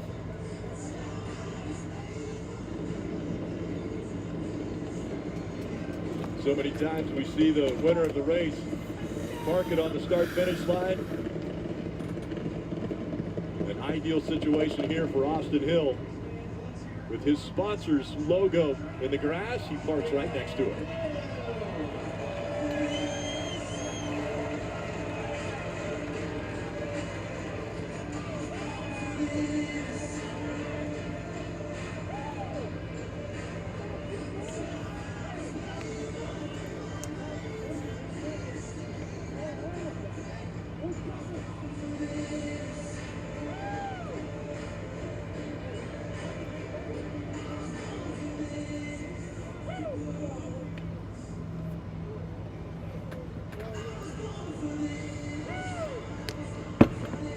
Well, I guess we should have figured that if you, nice 10 spot right there.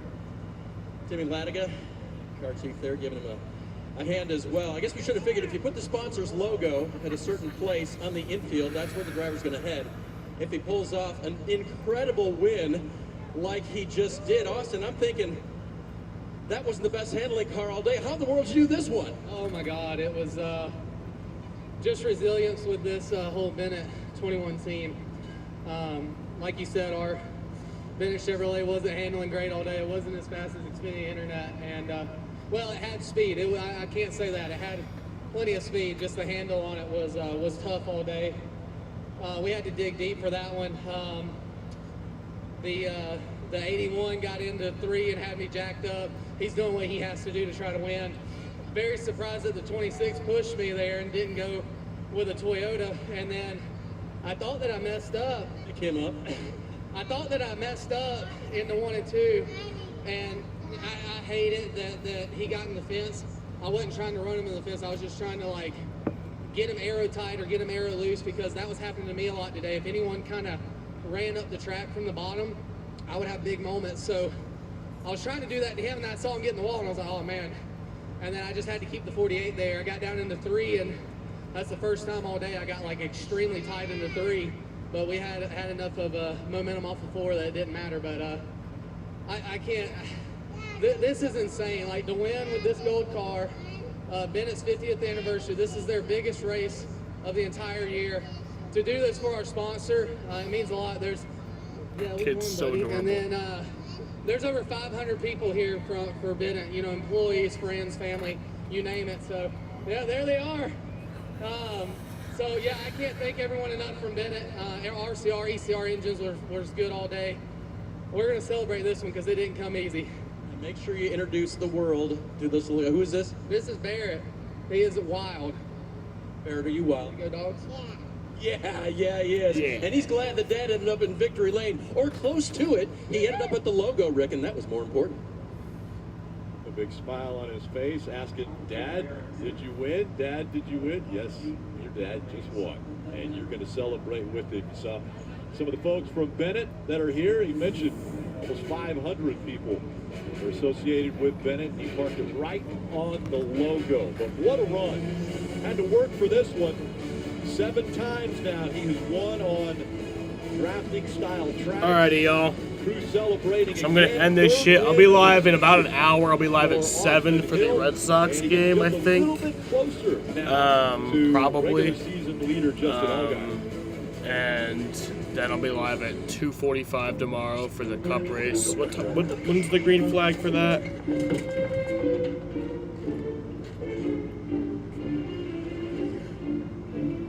With so much great entertainment out there,